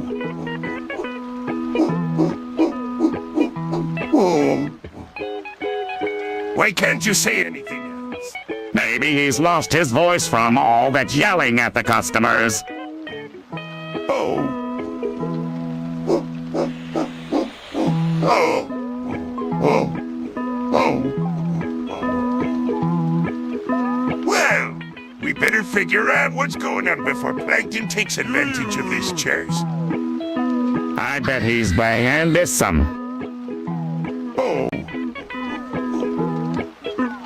Well, let's go give him a piece of our minds. And maybe a few punches, too. Oh.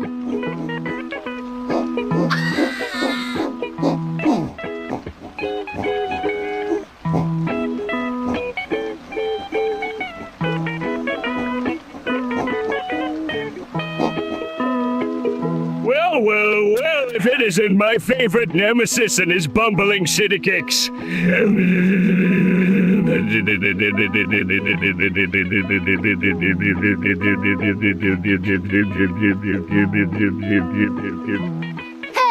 we're not bumbling. Speak for yourself, SpongeBob. I'm definitely bumbling.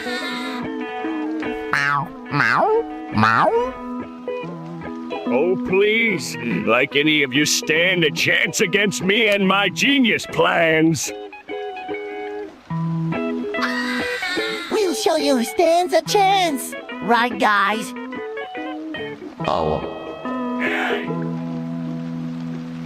That's looking up or looking down.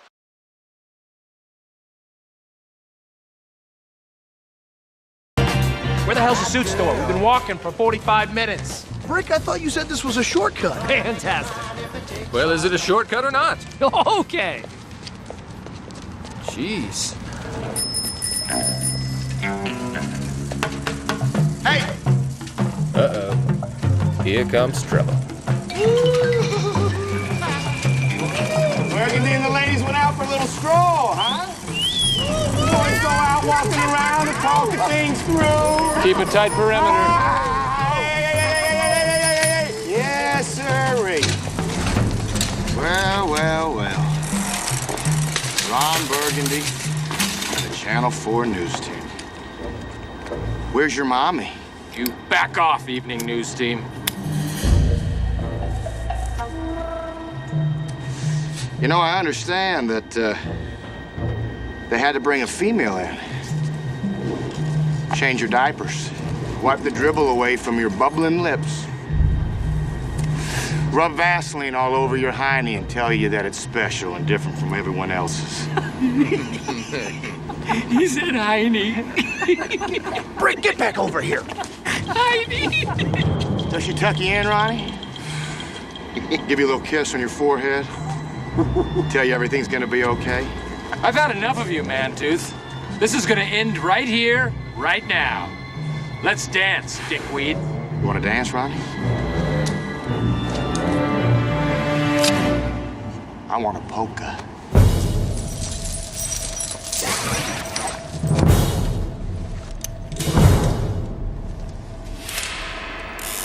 Come get a taste.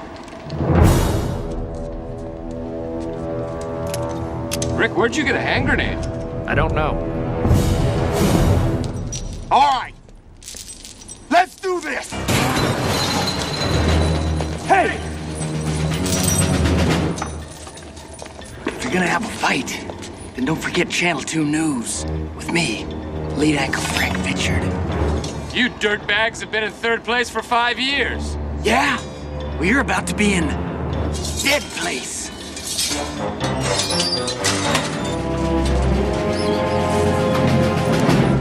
Not so fast, you ingrates! Public news team is taking a break from its pledge drive to kick some ass. No commercials, no mercy! Yeah!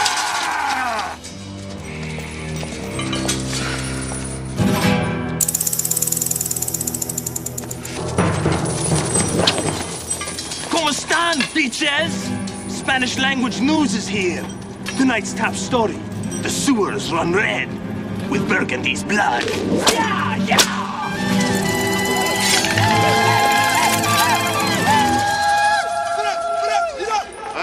Looks like we got ourselves a bilingual bloodfest.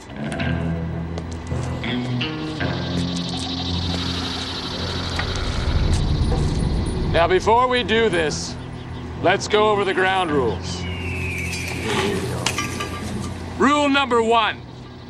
No touching of the hair or face. Of course. And that's it! Now let's do this!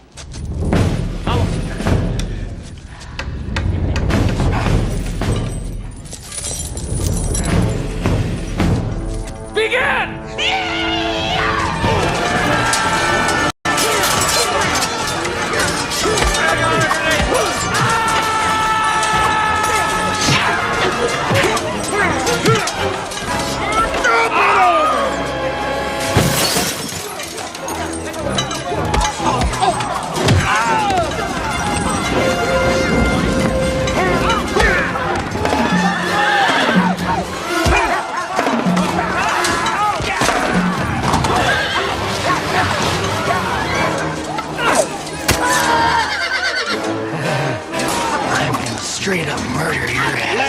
God! God! I did not see that coming!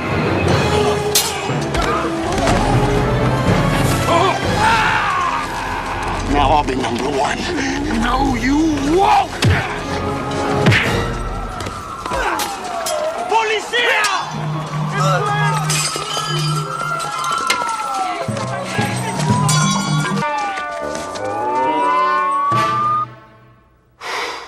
Boy, that escalated quickly.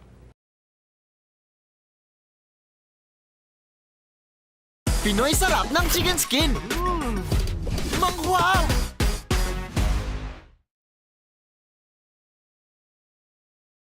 Ganito ang mang-steal. Pag Rexona, para cool.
With YouTube Music Premium, listen to ad-free songs, even when you're offline or on the go.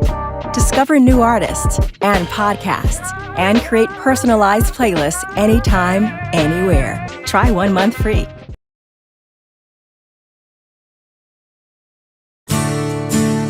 Look at this photograph.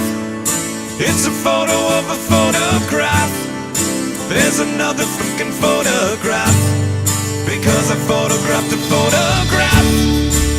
So many photographs. Makes me want to take a photograph. I should probably hang that photograph next to my photo of a photograph. Look at this photograph.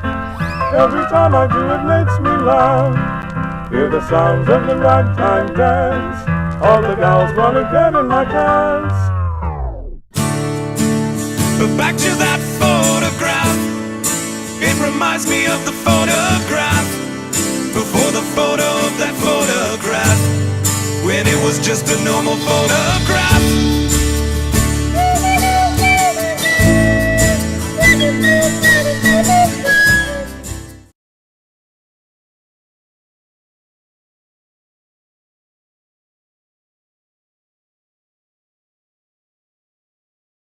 Hey son, come downstairs, we have a surprise. Oh, what is it, Dad? You're getting a new stepmom and stepbro. Yeah, always wanted and stepbro, but I hope stepmom is very nice. Yeah, she has only been nice to me when we first met at the ice cream place. And she isn't nice. I'm gonna call grandma to fix this problem. Okay. They are here. Joseph, be friendly from theme. Okay, you got it. Wait, I'ma go text my best friend LOL. Wait, what he is meeting HI stepdad and stepbro? HMMMMM seems sus. Wait, I asked that you, Daniel. Wait, you'll know each other. Yes, he is my best friends forever. Oh, whatever now. Joseph, clean the house now. Whoa, back off before I call Grandma, and she will rip off your hair. I ain't doing shit. Oh, okay, fine. Sheesh. So anyways, Joseph, let's play on the trampoline. Yeah, I love the trampoline. OMGNOWHATNL more hair for you. You shouldn't have caught that trampoline. Now here's karma. Caught hair with 1% of her power. And oh my hair,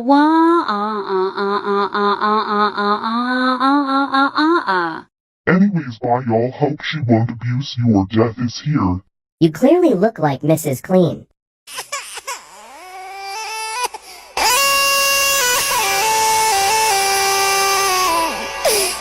Holy crap, why do you cry so loudly? My ears are killing me. Also guys, don't worry, I sure will buy another trampoline for you guys. Yay, and it's also my birthday. Alright, your own presents are nowhere, open them.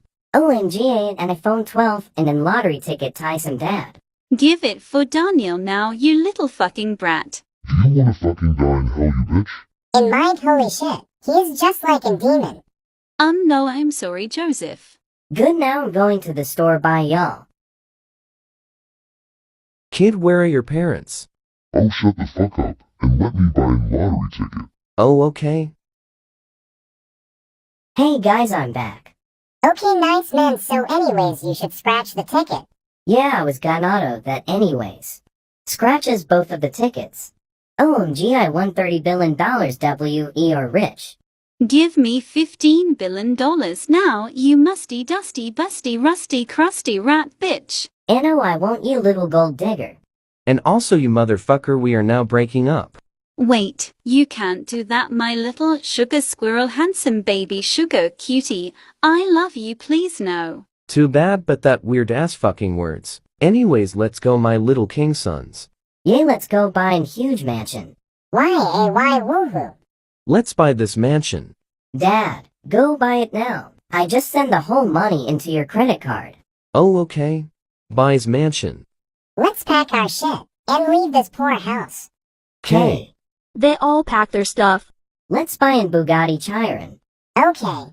Buys Bugatti Chiron online. 6 minutes later. Finally, the car's here now. Hop in, kids. Jumps in car. Sits on the car. Sheesh. Bro, Joseph, I love this car. Same. Okay, kids. We are here at the Manison. Let's go inside. After they went inside, they viewed everything and lived a happy life. 3 years later. Kids, come downstairs now. What now? We were playing Fortnite. Now what is it, Dad? So you're getting a new stepmom and stepsis. Oh shit. Here we go again. 10 minutes later. They are here. I hope they are very nice. Hey babe, who are these cute little boys? Oh, that is my two sons. That's Joseph. And that's Daniel. And that's Alexa. And that little girl is Vicky. Ugh, where is my room? Follow me, I guess. Joseph and Vicky went upstairs. Ugh, why is my room so small? Because the rest of us took the bigger rooms. Let me see your room, idiot.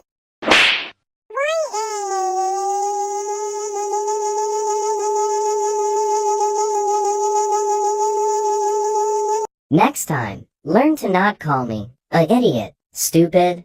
Now here is me room. This isn't fair. I want your room now. Mommy, Daddy. What do you want now? I want this rat's room right now. You should be grateful, even though you have a room, spoiled brat. Daddy, can I get 100 Rob UX? No, I can give you 1 cent. And now. Oh. That is it, smacks her 8 billion times, throws her to Godzilla spins, breaks 67 of her brain cells, breaks her hands. Go to your room, no you rat. Ugh, whatever. In her room. Ugh, I wish I could make me dad super angry. I got a real smart idea. I'm going to spend $25,000 on Robux and blame it on Joseph. This will be a very smart idea. Ha. Let's go to my stupid dad's room. Okay, I'm here now. Let's find the credit card. Where the hell is goddamn freaking stupid credit card? Bruh, my stupid voice is breaking. So much later that the old narrator got tired of waiting and they had to hire a new one. Finally, I found the stupid credit card. Let's buy to 50 Crab UX now. Buys to 50 Crab UX. I'll be waiting until Dad finds out someone used his credit card, and Fiend will blame it on Joseph. Many minutes later. Everyone come to the goddamn table right now. What is it now? Me and Joseph, we're playing Roblox. There is an imposter. Someone used my credit card on Robux. WHODIDIT. Is this Amogus?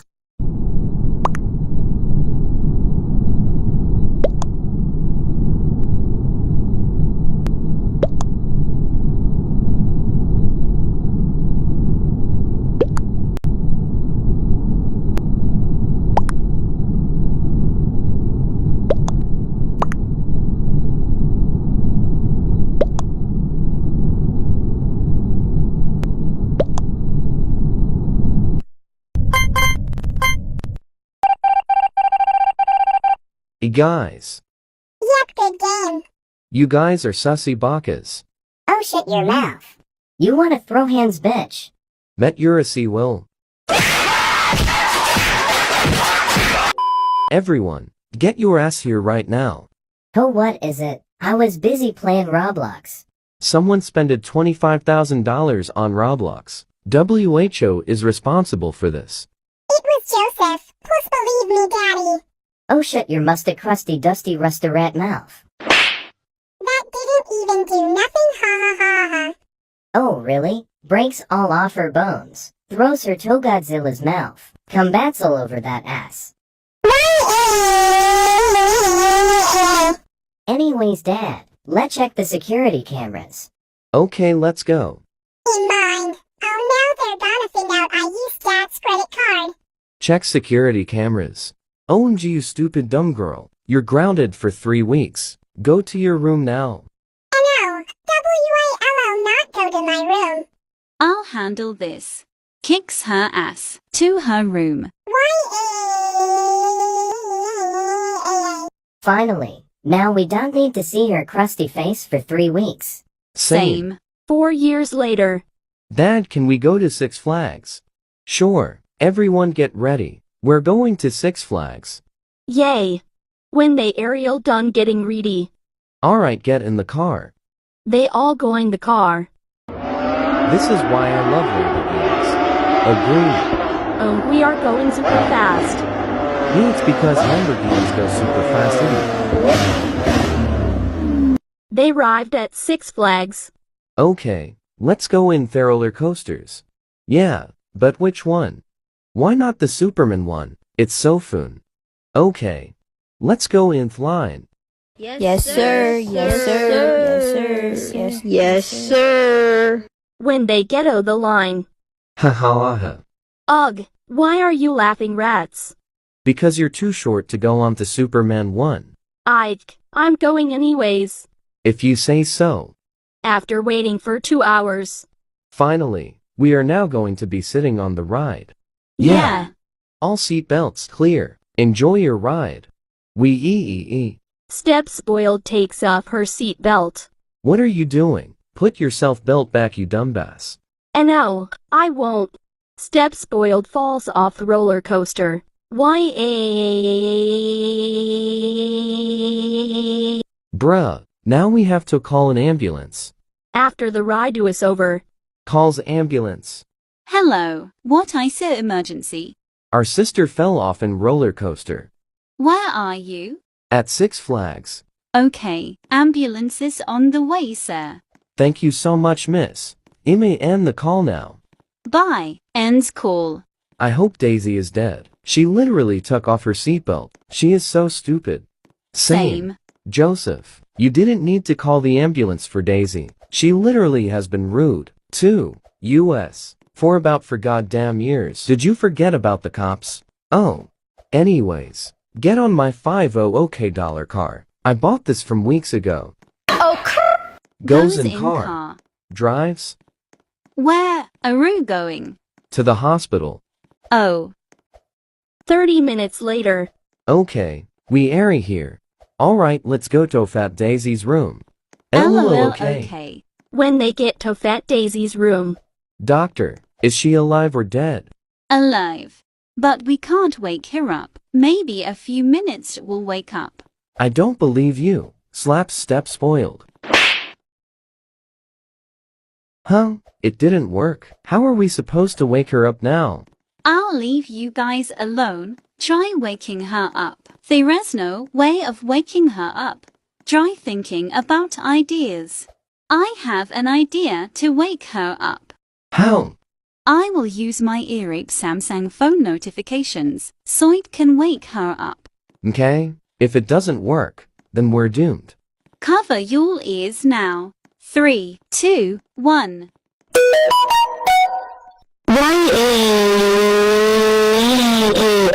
Who the fuck did that while I was sleeping? Your 6-cell brains, definitely. Anyways, let's go home. I'm super bored. Okay, I'll drive the Bugatti Chiron. I'm gonna go play Roblox when we get back home. Me too. I'ma go flex some people in a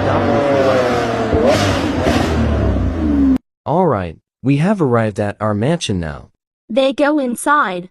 I'm going to watch some Cocomelon. Girl, is it me? Or you're an 5-year-old?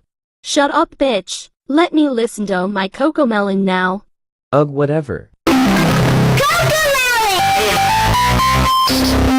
OW. That's it. I'm tired of you, Daisy. Get out of house right now. No, please. Wherein I supposed to live now? On the streets. Now we are going to sell our clothes. Everything you have that's important to you. Now get out. No, I will not. And you won't stop me.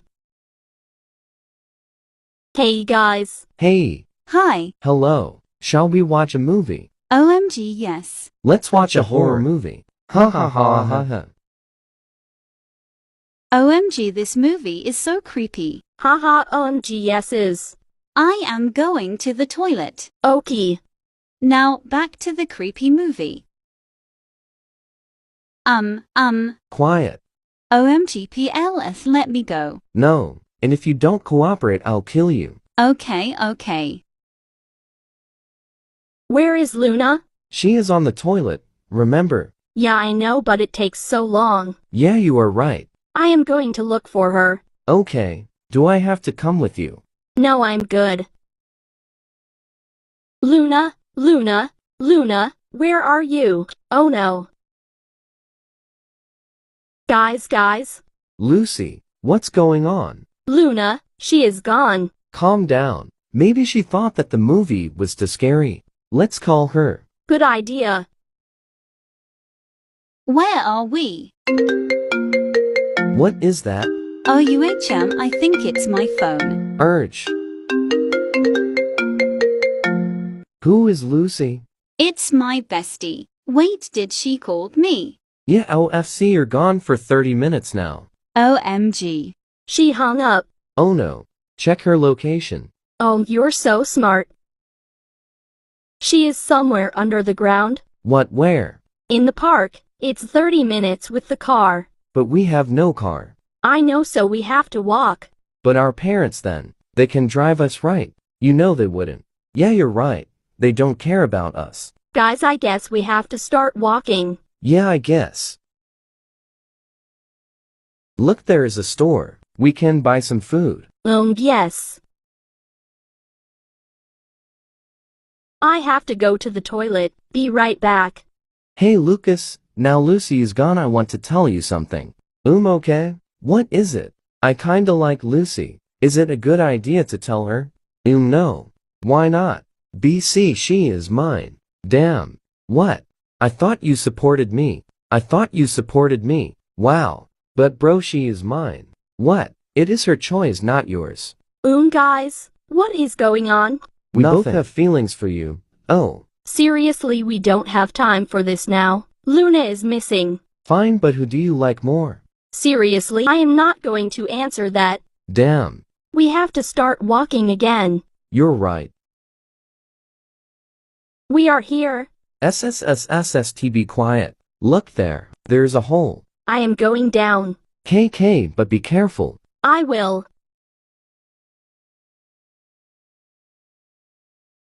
Lucy. Guys, help. Don't worry, I'm coming. No, I am coming. No, me. Guys, I don't care. Just help me so I am not falling. I got you. Thank God. Guys, what is taking so long? We are going down now. Wait, guys, what about me? You stay there. Oof. Do you hear that? No, what do you hear? It is coming from there. Let's go then. Luna. SSST, quiet. Let me help you. Guys, he is here. Hey, stay there. Guys, run. Wait, where is Luna? Got you. Noo.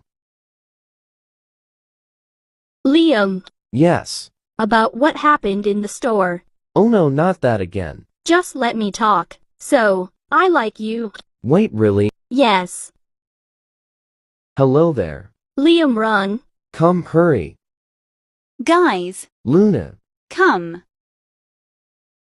Finally. Come run. What? Just run. We are home. Just you know. I won. What? She likes me.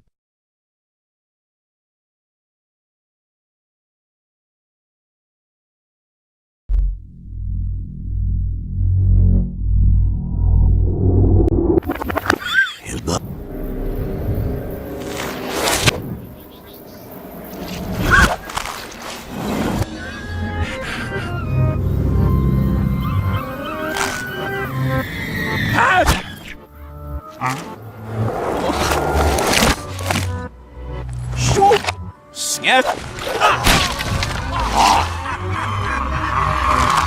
No, do it now! Yeah!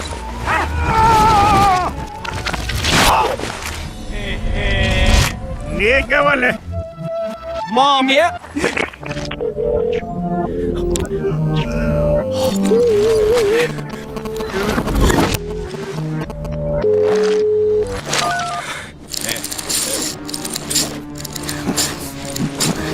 Oh, please!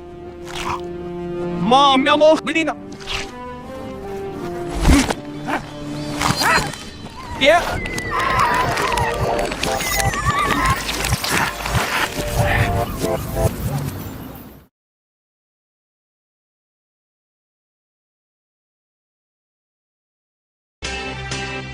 I got a feeling.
This video is triggered to play upon my assassination.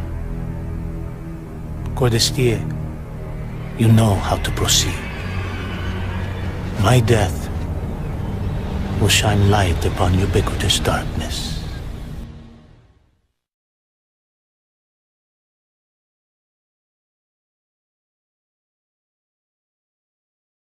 Our experts have found amazing deals in places like New York, Orlando, San Francisco, and more. So log on or call now. Hotels.com. We know hotels inside and out. TechWatch, thousands of Hotel.com users are now at risk for credit card fraud.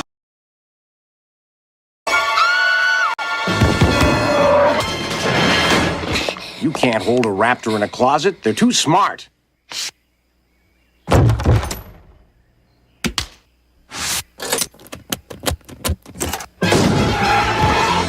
You may have us, but you'll never get off the island.